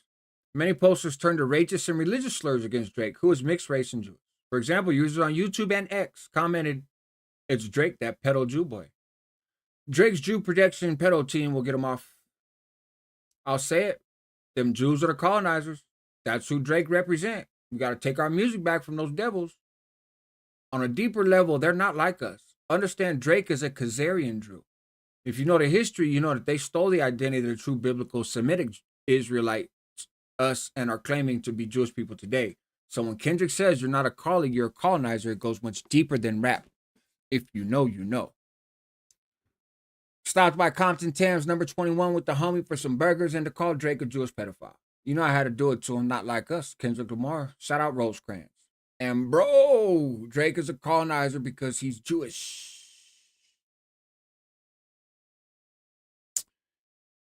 In a May 10th, 2024 recording of the It's Been a Minute show produced by National Public Radio, Host Brittany Lewis discussed the allegations in the recording with NPR music reporter Sydney Madden and writer Tarika Love. They understood They Not Like Us to be linking Drake and his alleged criminal behavior to other famous figures who were revealed to the public as sexual predators and later convicted for their crimes, such as rapper R. Kelly. Ms. Madden insinuated that the allegations could be true, commenting that so much dirt has been unearthed. To Love, the allegations rose to the level of warranting an investigation, because while this sort of behavior, meaning sexual violence, is in our faces for a lot of different industries, it is unusual for the allegations to come from contemporaries. The podcast positioned They Not Like Us as having the potential to be a tipping point for a Me Too movement in the world of hip hop. Luz explicitly asked her guests whether they consider the allegations of the recording to be art or cause for an actual criminal investigation.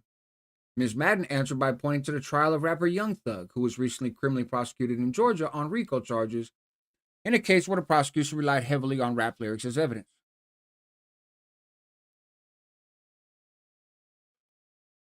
If you guys are watching and you're not already subscribed to the channel, encourage you to do so, please. And we got 81 people watching with 64 people that have hit the like button. Not bad numbers, actually. I appreciate it. But if you haven't hit the like button and you choose to, that would be greatly appreciated. Other celebrities have suggested the possible truth of the allegations. During this set at a May 7, 2024 charity event, actor and comedian Seth Rogen commented on how Drake must feel now that people are dancing to a song that calls him a sexual predator. Mr. Rogen said, "Could you imagine going to a club and seeing a room full of people dancing to a song about you being a pedophile? Especially if you were one? I don't know if he is, but if he was, I assume that'd be a very alarming moment in your life. Like, oh no, they're on to me." Others compared Drake to infamous people who have actually been charged and found guilty of sex crimes. In comments on the initial publication of They Not Like Us, and users commented, "Drake is a pedophile sexual abuser on the level of Weinstein, Diddy, and Epstein. And people like Drake, Weinstein, and Epstein using power and money to humiliate and terrorize and traffic and groom females and children." Commenters on a video repeated similar sentiments such as, "We have an anti-PDF anthem. It's about time. No justice for guys like Diddy, Epstein, and Drake. All the victims they caused, much less the Johns." Users characterized Drake of being just another Hollywood pedo. Believing the accusations, many listeners also repeated the calls for violence against Drake from the defamatory material. In the comments section of the first publication of the recording and video on YouTube, they made threats. "Drake not going to be able to touch down in Cali going forward. Somebody going to Biggie Smalls him. Homies out here don't tolerate pedophilia, not even joking.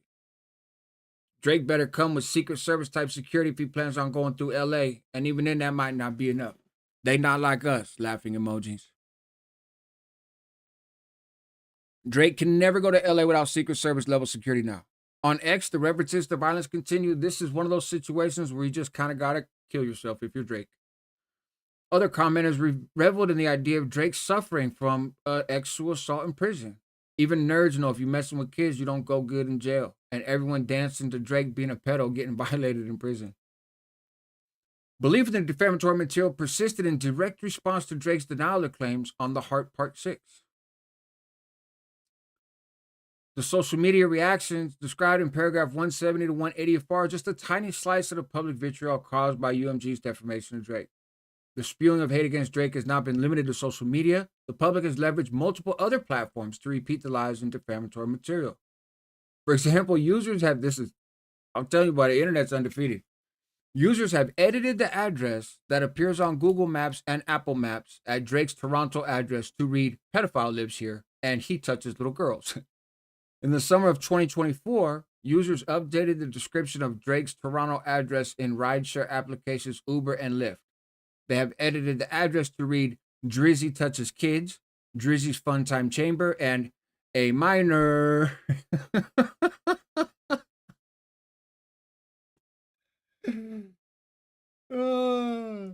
And then they go into this guy published an article about mob mentality. It's a psychological state causes people to abandon nuance, label anybody who defends the accused as guilty of the same actions of them, and reward those who perpetuate their cause, and do bad in the name of doing good, even when accusations are made without any evidence. Right, that is mob mentality. We know that, right? Concludes the public reaction to the allegations against Drake were classic mob mentality, citing the shooting and other trespassing incidents instances of vandalism at Drake's OVO stores, an overwhelmingly negative public outcry. This mob mentality is why people can believe the allegations despite the fact that Drake has never been accused of inappropriate behavior with a minor or something similar like grooming by any underage or formerly underage person he's interacted with or their families or their acquaintances, and just about every alleged victim of such has come out in defense of Drake. Every alleged victim of inappropriate behavior has not actually come out in defense of Drake. That was a pretty egregious statement. According to an author and expert on conspiracy theories, accusations of pedophilia are particularly ripe. Okay, we get it. They have caused Drake reputational, financial, physical, and emotional harm. Right? The Economist and YouGov polled the Americans about their views of Drake in August 23 and May of 24, shortly after the release of the recording. Drake's favorability rating dropped by 11%, while his unfavorability ratings rose 13%. As of May of 2024, Drake was now less popular in the United States than Joe Biden and Donald Trump. As a public figure, his reputation is paramount to his career and is directly related to his financial success. Because of the defamation, millions of people all over the world now associate Drake with pedophilia and sexual violence against children. Every time I think of Aubrey now, I just sing Certified Lover Boy, Certified Pedophile in my head. Hey, Kendrick fucking ruined this dude. How do you contact me? Shoot me an email, joshua@thehomiehangout.com. I'm sure somebody could write it in the chat. That'd be awesome. Or I'm on any social media platform under the same name as the channel. Here. There you go. The Homie Hangout.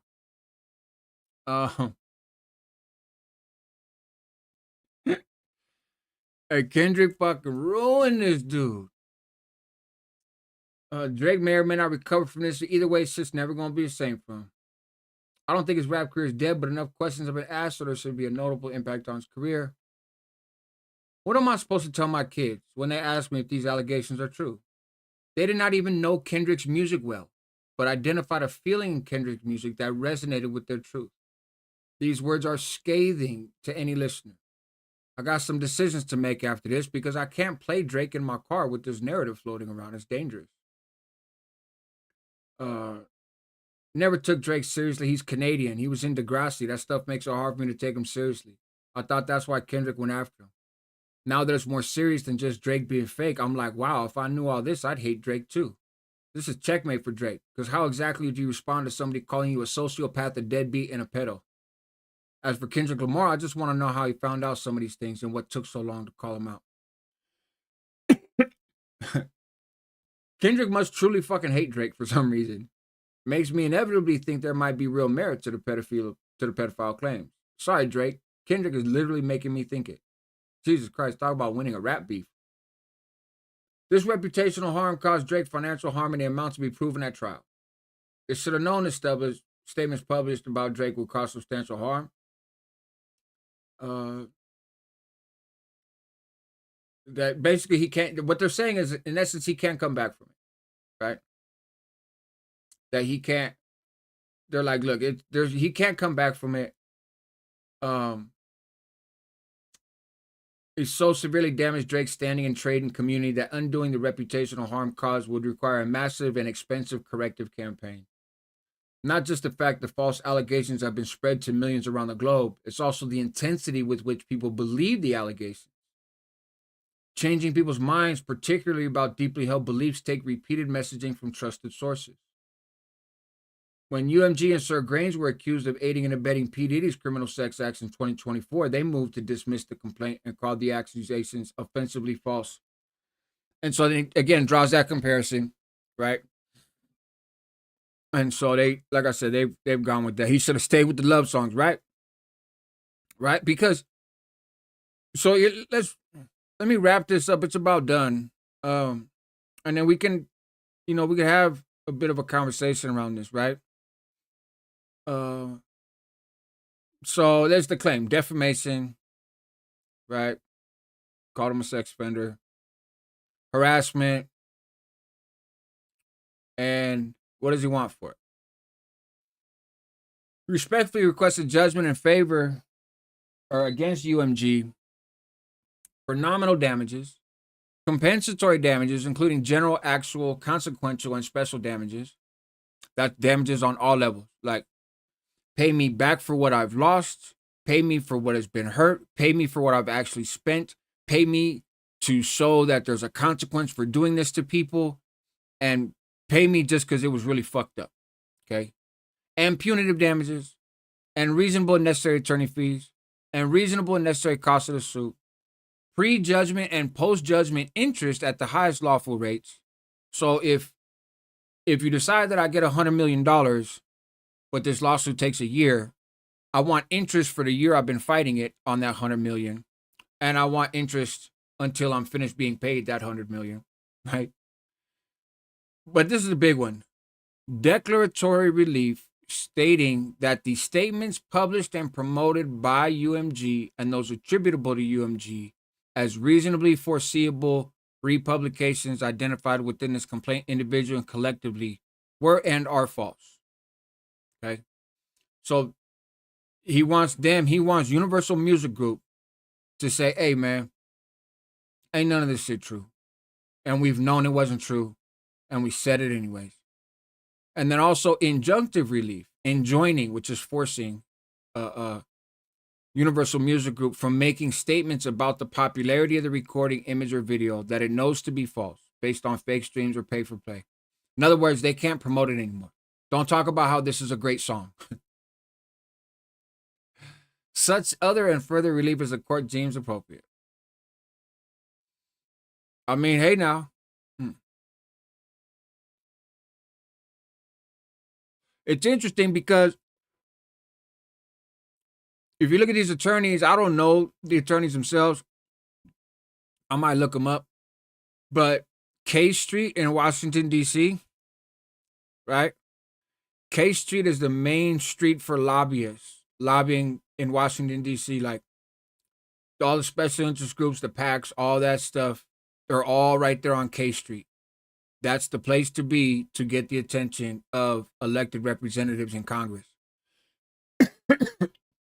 That's the NRA, Planned Parenthood, all the different organizations have an office on K Street if you're really about that life. All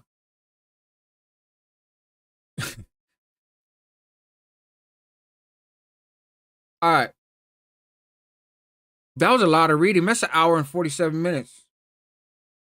That's a lot of fucking reading that I did. I'm pretty impressed with myself, as a matter of fact. This is what I'm going to do. Bring myself back on camera. Woo, we're not going to take it off screen. And then bring the chat back. There we go. You should have asked for that the day after. Yeah. He needs to ask for an injunction for the Super Bowl.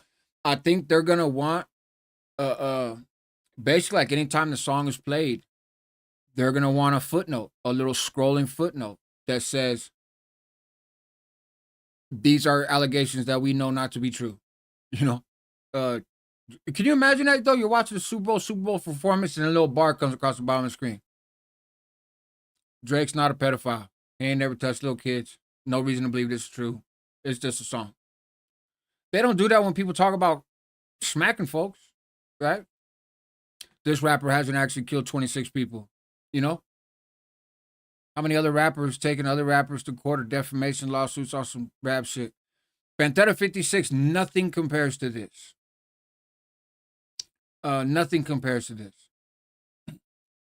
It is a great song, though. Yeah. It's... Imagine if it had to say that, too. It's... Despite the popularity of this song, the narrative around it is not true. So, what do you guys think? I think Drake, I think he brought some of this on himself. I think he's claiming victim now because he lost the fight. What do you guys think of Universal Music Group? Did they act out of line? Did it, like, Did they just do what music companies do? Uh, did they do too much? What are your guys' thoughts?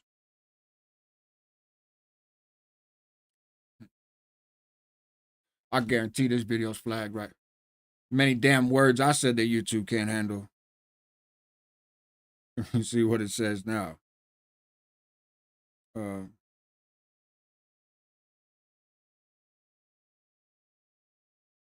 let's see. Oh, it doesn't show it yet. That's interesting.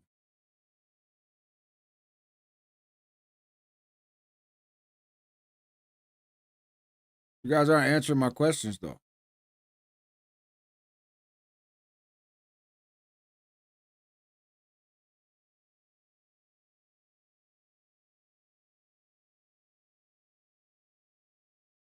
Let's see.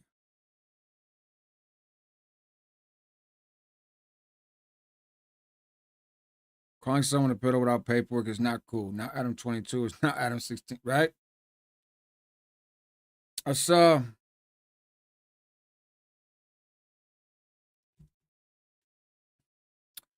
it is it is out of line. But again, it's rap beef, right? Universal just trying to make money. You could listen to both Kendrick and Drake. Fair enough, free minds. And so in the beef, uh, that if you guys remember, I don't know how much you guys followed along. There was definitely a back and forth. It was not a one-sided affair. This was the nail in the coffin, but it was a back and forth. Drake was running some numbers on his songs too, right? That he was making about Kendrick and that he made about was J. Cole or whoever. Like folks were making money on all ends. It's just this is the end. Um, this is just the like I said, I think the nail in the coffin. Uh, but rap beefs, I think the lawyers are loving this shit. There's no way he's gonna win this case in time for the gym. Yeah, I think he's gonna get some money. I really do think he's gonna get some money. Rap started as a rap battle. You have a winner and a loser. Don't sue because you lose. And I think that's how a lot of fans are seeing it, right? Um, is for you lost. Do you think that most people really believe that Drake touches kids, or do you think Kendrick just destroyed him? Because I think that though I don't think those two things are synonymous, right? I think that you can be like, I don't think Drake actually does this, but I do think Kendrick ruined him with this song. Or there could be some people like, damn, I think he really does do it, and Kendrick exposed him. So that's the difference. Did Kendrick ruin him and just murder him on a track? Or did Kendrick expose him for what he is? And I've been seeing that, right? There was the girl on stage that was a teenager. That's it's funny that that's not being brought up, right? Drake touching a 16-year-old saying, right? So, and when you do stuff like that, look what happened to Akon. Akon, if I remember the details correctly, he was at a concert. An underage girl got on stage. He invited her on stage, or she got on stage, or however it goes. But it was a part of the routine of his concert that he would freak on chicks during his show, right? That's just what he did, I guess, at all shows. I've never been to one, but on one of those shows, the girl that got up on stage, however she got there, she was underage. And they roasted. I think you haven't heard of Akon since, right? You really haven't heard of his music since. And unless there's details that I'm unaware of, I don't think it was supposed to be reasonable for Akon to know the age of. He's in the middle of a show. It's a concert. He's just doing what he does. So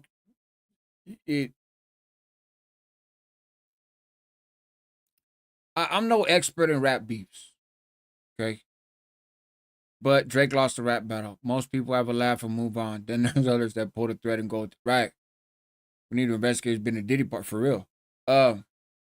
So a lot of what makes in rap battles, at least the ones that I've seen, and not rap battles, like these mainstream artists going back and forth isn't really reflective of rap battles.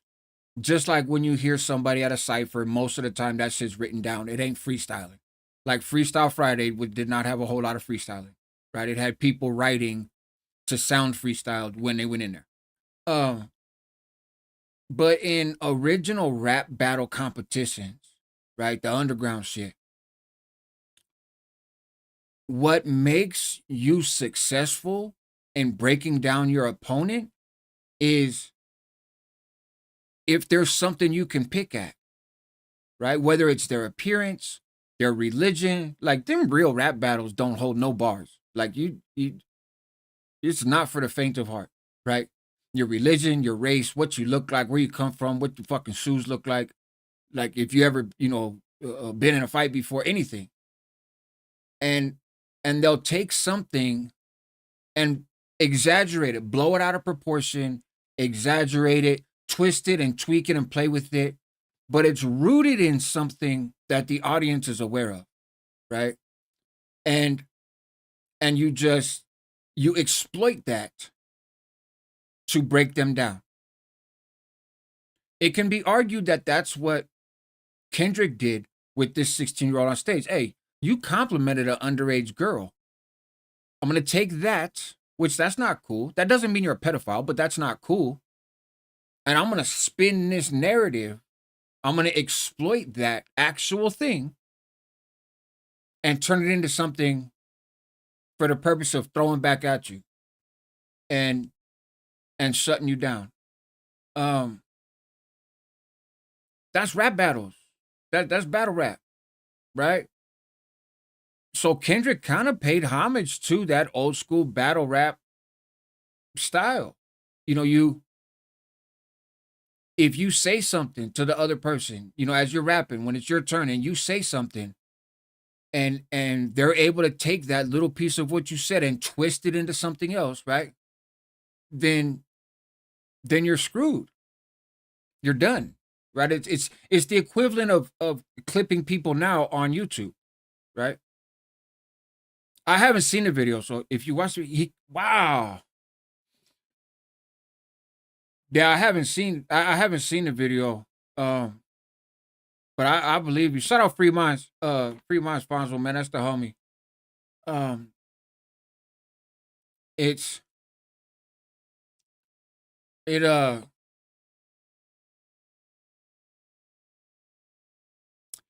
I think Kendrick is protected. I think Kendrick is protected.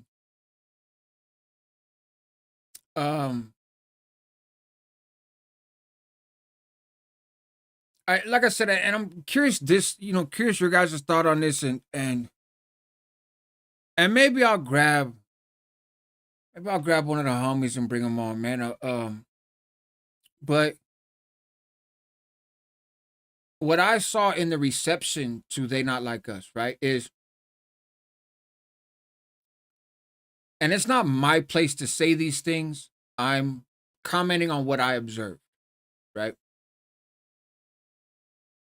The response from a lot of the black community was Kendrick is more authentically black than Drake, right? Drake's not even American, right? He's Canadian, very light skinned, grew up different. And Drake, Kendrick had said in some of those songs, like, oh, when you need to work on your gang, you go to Atlanta and fuck with 2 Chainz and these dudes. Kendrick picked him apart for multiple things, not just this child shit, right? But his inauthenticity. Like, you try to walk around like you're a tough guy. You're not. You're a fucking cream puff. You're a poodle, right? And when you went love songs in Degrassi, but then you morphed into something that you're not. And you try to be the spokesperson for something that you're not. and you're this safe alternative to these outside viewers because you're the fucking suburban goofy kid, but you're not like us. You don't speak for us, right? And now you're trying to come at me, right? And you're not built to come at me. How dare you? Right? I'm Kendrick Lamar from Compton. You ain't built for this. And I'm gonna speak for the culture, and I'm gonna speak for the streets, and I'm gonna speak for the community.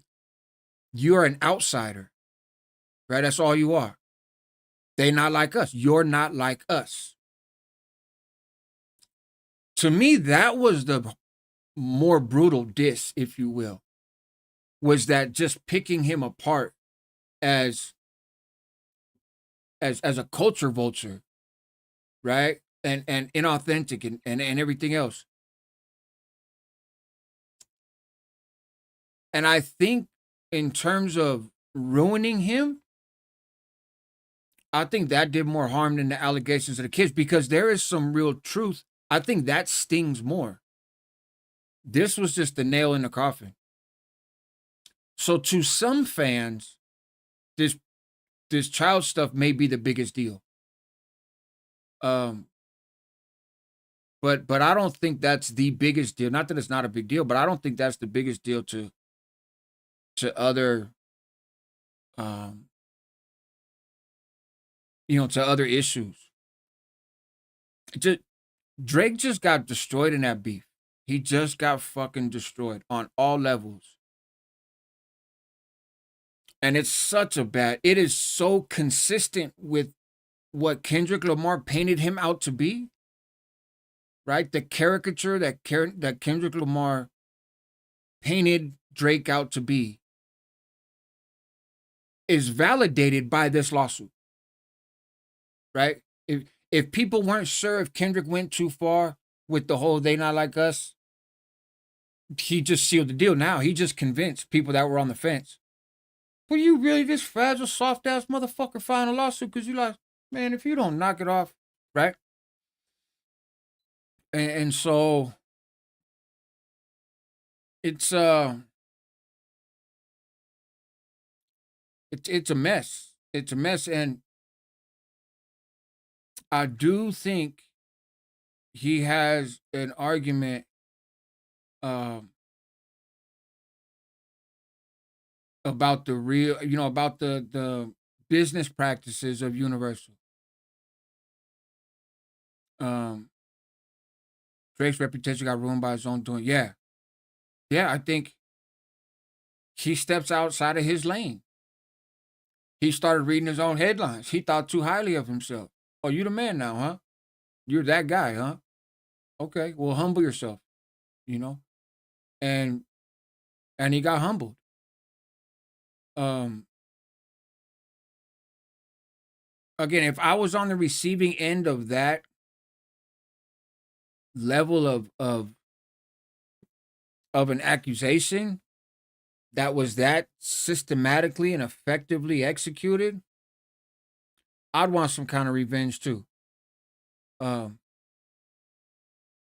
because I think it's legit. I don't know how Drake bounces back from this, but I don't think this lawsuit helps him bounce back. I really don't. I don't think this lawsuit helps him bounce back. But I think he might have an argument, depending on how much he can prove. Because it's just lawsuit. They got a whole discovery phase and everything else that they're going to have to go through, right? There's going to be depositions taken and all kinds of stuff. So, depending on how that goes, Drake got a lot of power. He don't have as much power as Universal Music Group. Drake got a lot of money. He don't have as much money as Universal. It that's David and Goliath, right? So I don't know what kind of evidence, quote unquote, he's gonna have. He might have an argument though that Universal, almost like an unfair business practice. Universal burned him, but I don't know the legalities of the industry. It sounds like most of what he said is like the music company did what music companies do, right? Universal used the power of Universal to help to help Kendrick, which in turn hurt Drake. But they have the power to do that, and that's what music companies do. And sometimes you're winning and sometimes you're losing. I wouldn't be surprised if Universal doesn't turn around and say, hey, well, here's all our receipts of when we did this to benefit Drake. Right? You hating on us promoting Kendrick, but look how many Grammys you got, motherfucker. You got 55 Grammy Awards or nominations. So you're bitching that Kendrick got a Grammy nomination for They Not Like Us. You got 55 of them since we've been working with you. How the fuck you think that happened? Right? How'd you get turned into a household name? The same shit make you laugh, make you cry. So I don't know. I'm kind of conflicted on the success of the lawsuit. But I think he I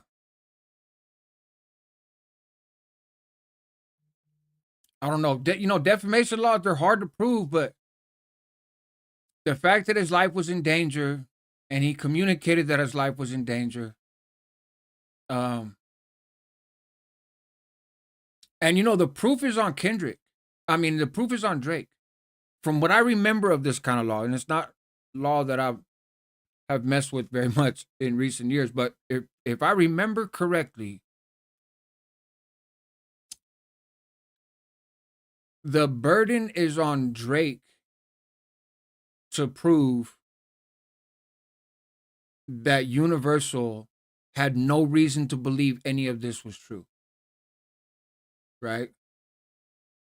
It's not on them to prove that they did think it's true. It's on him to prove that they didn't, that they didn't think it. There's a video of him kissing a 16-year-old girl 4 times on stage. That alone might be enough to throw this whole fucking thing out the water. Because then it's just an artistic representation of some foul behavior. Right? It's not entirely, it's rooted in some level of truth. If you're a grown man kissing on a 16-year-old girl on stage and commenting on her, and from what somebody said in the comments earlier, he even makes reference to the fact that it's inappropriate, right? Like, I know this ain't cool to do, and did it anyways, or some shit like that. I don't know, I haven't seen it, but if that's true, I think that kills the whole lawsuit. Because then it's like, how we know there's not more to the story? Yeah, he was working with Diddy. Somebody mentioned Diddy earlier. Him and Diddy were very close. Look at what Diddy's being accused of. Did Drake go to freak offs? Come on. Right? So that could ruin his whole lawsuit right there. And if he ruins this lawsuit, he might as well disappear for life. Like it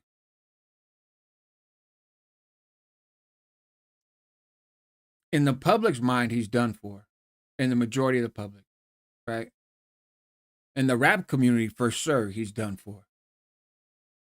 The teenage girls that looked up to him before probably still gonna look up to him, but it's gonna become socially unacceptable to rock with Drake.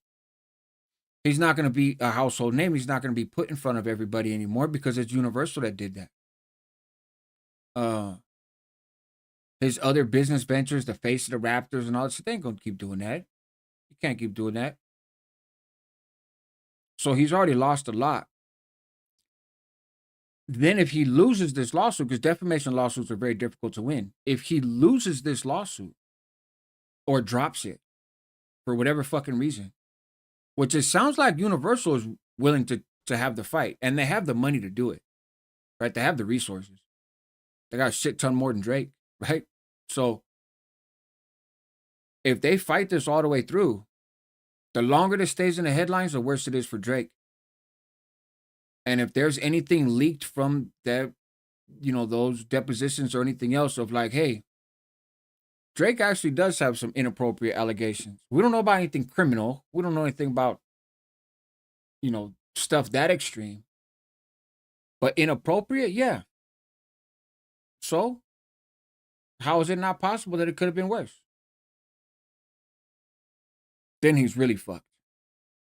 Because in essence, then what you're saying is, yeah, everything Kendrick said is true, and that's just Drake thought he was acting like a hammer. Found out he's just nailed. Yeah, yeah. Same thing with Diddy, right?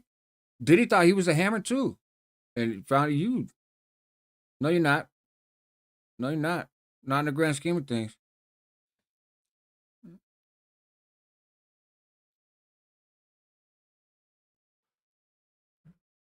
Yeah, he just needs to. What he should have done is just take that L and moved on. He really should have. Uh, there's another guy that did something embarrassing on YouTube recently, and at first tried to clean it up, right? Try to clean it up and dress it up and excuse it and cover it up, and that just made stuff way worse. But then realized, hey, you know what? I'm just gonna laugh at this and pretend like it never happened. Move the fuck on, and that's the best bet. That's the best bet. Take your L and keep it pushing. Um, and and Drake should have done the same. Um, but he went for attorney's fees. He went for everything. He went for absolutely everything. Uh,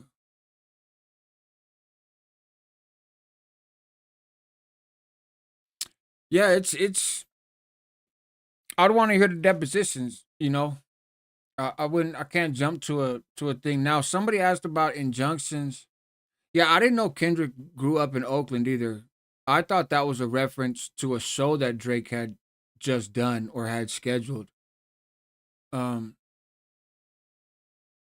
I thought that's why they said, uh I think that Oakland show gonna be your last stop. I didn't think it had anything to do with Kendrick being raised there. Yeah, Akon had some stuff going on in Africa, like companies and that kind of stuff. Um,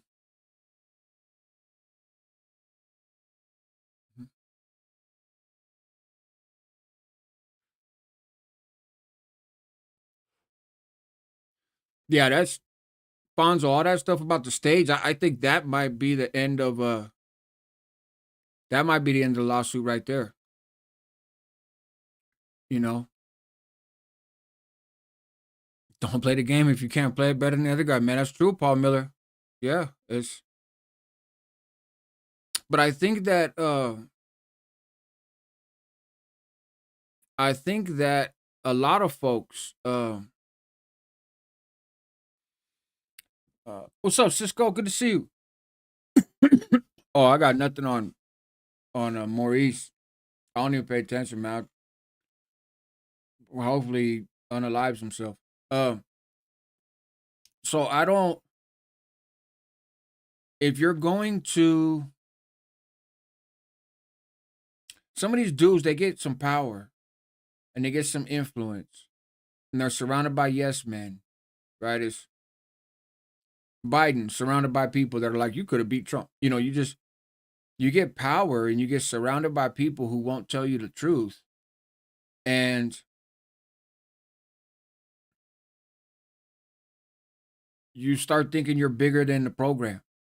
And I think in on those high levels of elite, on the Epstein levels and the Diddy levels, and it's well, and Diddy was a pawn on that level, right? As is evidenced by the fact that he's sitting in jail right now.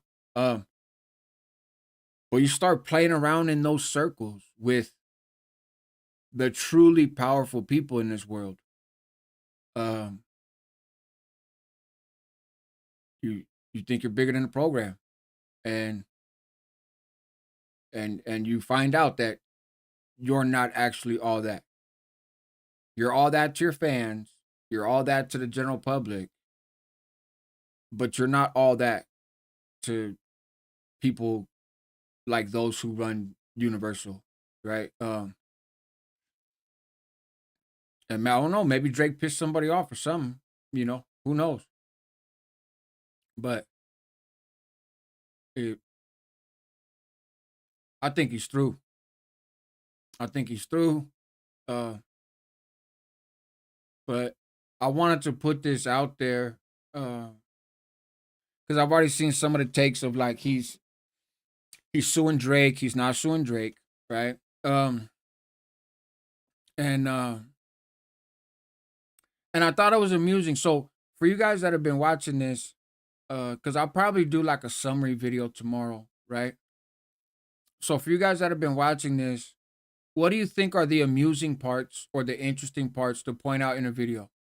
Because it takes me like over an hour to actually read the whole thing, so I'm not gonna do that again on camera. But what points do you think I should highlight in a video for the audience? Um, right, when somebody has "sir" in front of their name, yeah, that's a pretty good indicator. Uh, Pretty good indicator to back up. Um,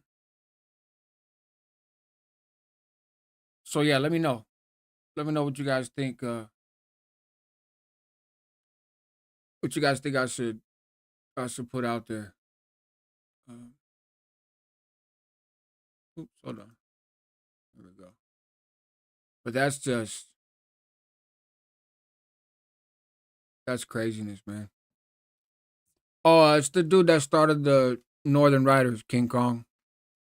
Uh, and he sexually assaulted my sister before he started that gang. So I despise him. Uh, Let me see.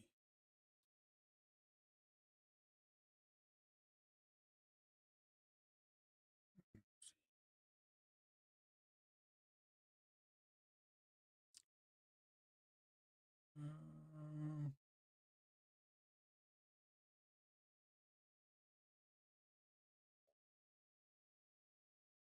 Looking something up real quick just to see.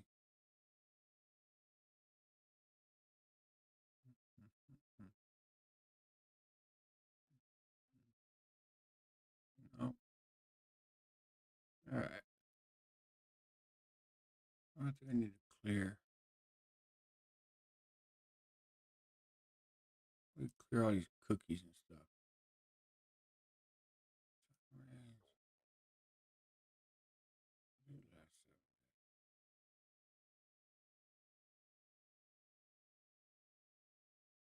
There we go. Close these all down. Ah, they'll take Wayne tattoos more stress on his veins after that shit, right? Yeah, she's good, King Kong. I appreciate it. She's good. That was a very long time ago. No, Taft Wood, no updates on Badger situation. Actually, though, I haven't even paid attention, man. To be honest, um, I'll let's see. I'll make a note of it though, actually, because that would be interesting to look. But I know that let me see, Badger indictment. You know, they got Stinson and those other guys going to trial down there now. The the supposed AB guys. So that'll be interesting. They just had a new Mexican mafia indictment, and so I'll do a video about that probably tomorrow. Um, they um, that's an interesting one because you got in particular a particular Southside rapper uh, who been really flexing his muscles and talking shit and picking fights with people on the internet for a while, and now he's indicted and accused of being, the right hand man for some incarcerated mafia members. And it's like, wow, but that's you really got ahead of yourself. Uh, mm, Sexual assault is worse than killing a rival gang member. I agree. Taftwood, 100%. Include the claims about shooting the ton of numbers did. Okay. We can show that. Um, so Dub said SPM deserves to never get out and die. That he saw someone behind it and killed him and is free. Just to get a past the judge or just lightweight hypocrite. Yeah, apples and oranges. Wes Watson, level 1 Wes Watson. Look, gangbanging is gangbanging. Okay, and when you're gangbanging, um, it's violent. It's a violent lifestyle. And sometimes you're on the receiving end of violence, and sometimes you're on the giving end of violence. And I don't say that to minimize, victims of violence, right? It, it's a consequence of the lifestyle, and you want to be about that life. That might be what happens to you. Uh, Not saying folks deserve it or don't deserve it. I don't, I'm not in a position to say that, but I think there's levels to violence, you know, uh, and some of it makes more sense to me than others. And I'm sure to other people, they may have different ways of measuring it or looking at it. But for me, some violence makes more sense than other violence. I strive to live a life that doesn't include violence. Um, I, I am capable of it, and I'm to some extent comfortable with it, and I don't want to be comfortable with it. So I really try to avoid it because that appeals to a part of me that I don't have an interest in living right now. Um, so um, I copped that kid, my friend, the one I sent you. I'll have to look at it. Um, I'll look at it, Manuel. Um, I don't think I've seen it. I'd seen that you had sent me, so I looked at some, but I don't think I looked at that, and so I'll have to go back and look. Um, but on that note, look, it's been 2 hours and 21 minutes. I'm gonna leave this video up. Um, I see I'm not a gang member and don't really know, but with all the stuff on YouTube, it can get confusing. Honestly, this is probably the only reliable channel to get aware and inform with truth. I try to just stick to the truth. Level 1 West Watson. If I give my opinion on stuff, I make it clear that it's an opinion. Um, I don't put jackets on people that don't fit. Uh, I don't wake up looking for people to put a jacket on either. There's a rhyme and reason and method to kind of what I put out there, and why. Some people like it, some people agree, some people don't. And that's fine. I don't expect everybody to agree, but I do try to be fair with folks, and sometimes people will phrase things in sensational ways to get an emotional response, and I really try to avoid that. Um, Now, some stuff I think deserves an emotional response just on its own merits, right? But but I try not to. Like in thumbnails, I will a little bit now. It's something that I never used to do, but I you got to try to get clicks on video. So in titles and thumbnails, I word stuff a little different than I used to. Um, because you got that fraction of a second to get somebody's attention to click on a video. But in terms of my actual content, the substance of what I do, uh,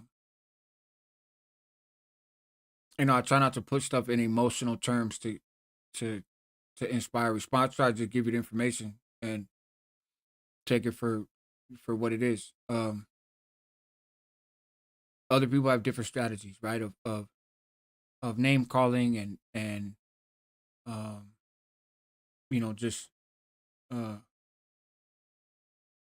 just emotional stuff, sensational shit to try to get some engagement, and that's just not my get down. Rascal, I heard from one of my perros in the Pinta that certified riders, two fivers, zapatistas, clicked up a few months ago to fight against norteños and sureños. Um, I don't know that that's true. I don't. Uh, to be quite honest with you, and this is not me putting anybody down, but I don't talk to anybody that's associated with any of those groups. Like in prison, so I don't know. Uh, I talk with some bulldogs sometimes, but they're not on SNY yards. So they wouldn't have any feedback on on that stuff because that shit don't happen where they're at, right? I I know that, well, at least I heard that there was talk amongst various SNY gangs of kind of calling a truce when active Northerners or Southerners show up on yards, like when they're being integrated. But a lot of them aren't being integrated, um, and when they are, they're integrated like one at a time, and so they ain't trucing up with anybody. They're trying to get out of the cell as soon as possible. So, um, I think in theory, yeah, the idea of, hey, if they take 50 of us and put us all on this yard with those guys, we're not gonna fight each other. We're gonna fight those guys. I think sure that's just survival, right? But in terms of on their own little S and Y yards, I think they probably still beef with each other. Um, uh, but I don't know, I don't know for sure. That's my understanding of how it is, though. Uh, in Australia, if you call someone a dog, you're calling them a rat. Oh, that's interesting, King Kong. I did not know that. Everyone be safe, stay cool, Joshua. Thank you for the documents. Reading it. Yes, sir. Just saying the same thing to myself. I can't even answer a question about SY 50 whatever they are. Yeah, it's a different environment, homie. I A lot of the stuff I hear about those, I just hear on YouTube, you know. And I've been wrong about some things because I'm not getting it from those people, and so there's been times where I'm like, oh, I think this is how this goes, but I'm only hearing from people that haven't gone through that haven't done that, right? And then you talk to somebody who has, and it's like, oh shit, they're like, hey, well, what do you expect? You're hearing from actives, of course they're gonna say this shit, but no, this is how it really is, and I'll be like, oh, okay, but I don't. That's not. I don't get into that type of content very often, um, but yeah, I just think it's a zoo over there, you know. Uh, it- it's crazy, but you can have bodies in CDCR, and you still walk around the yard like sunbathing and shit, and just run up and throw some steel in somebody, take their wind, and you could be back out on that same yard 6 months later. Uh, It's just a very different Department of Corrections, uh, But meanwhile, you got dudes that don't have any bodies in CDCR that got life sentences and RICO indictments and shit, and they ain't killed nobody in prison, and they're being indicted as a part of these sophisticated criminal organizations, or they got one body, and which one is a lot, right? Like in my time in prison, most people on the yard had not killed somebody in prison. Shit, now you got people walking around that have killed two or three. Uh, it's just a different, it's just a different world, man. Uh, yeah, Tav, would they it's it's just a different world. V, I'm not ghosting you. We talking about? Never, V, never, never, never. I see you been talking to Pantera and some other folks. So Disco el super visto.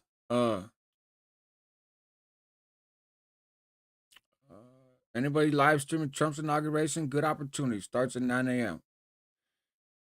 Oh shit, I might.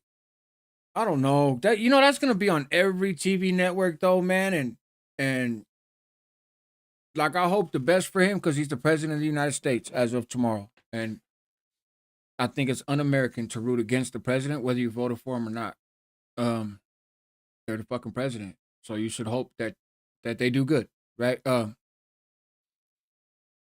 But those conversations can digress sometimes into into all kinds of weird shit, man. I don't. Um, Yeah, Baby Low Quest, there will be. I just uh I got some other stuff I'm working on. Some of that stuff takes time sometimes. Sometimes it takes money, right? And so yeah, more stuff will come out, and I'm waiting on some stuff. Uh but I try to mix up the content, so there'll be more putting people on blast or sharing what their backgrounds are, right? More of my interviews with Carlitos, more true crime stuff. I got an update on that tower cop situation with the dude that supposedly took advantage of the female CO in the control booth on a level 3 yard, which is very difficult to believe. But um, I got an update on that. I don't know what I'm gonna get done tomorrow. I don't particularly feel very good. And so I'm gonna get something out tomorrow, but I don't know exactly what it's gonna be. Uh, Probably something pretty simple, to be honest. Especially it's a holiday too, so a lot of times when it's 3-day weekends and that Monday, the views are kind of like YouTube on weekends, right? There's just not necessarily a lot of people watching recorded content, so and a lot of people are gonna be caught up with the Trump inauguration and shit. So I try to be a little strategic with the days that I drop my content. If I feel like something might pop, I don't want to drop it on a weekend and cut it off at the knees. Try to give it a chance and post it during the week. Uh, but we'll see. Uh, but stay tuned, baby. I might come on and put the inauguration on in the morning or something. We'll see. But I'm gonna leave this up, even though YouTube's probably gonna flag it. Because I do think some people are going to be interested in what the actual lawsuit says. And I read most of it, right? I didn't read every word. It's fucking 80 something pages, but I read most of it. Um, and uh, and so there you go. All right, everybody. Opposed moving to excellence. That's what homies do. Help yourself at the same time because you're worth it. Help your community because it needs you. What about a big appeal case? A big appeal case. Can't think of any big appeal cases. I'll talk about the Mexican Mafia one. Um, Well, the AB's appealing their case still, their last indictment. Um, they just indicted those dudes in Sacramento, convicted them in Sacramento. Now they're indicting a few of them down in Southern California for like 5 other murders. And there's one guy that was in that indictment in Northern California. I'm gonna do a video about him, a bit of a profile. I don't think many people would expect me to do a profile on an Aryan Brotherhood member, but why not? And I think he's getting the short end of the stick too. So, uh, he's getting burned, and so I'll probably talk about that a little bit.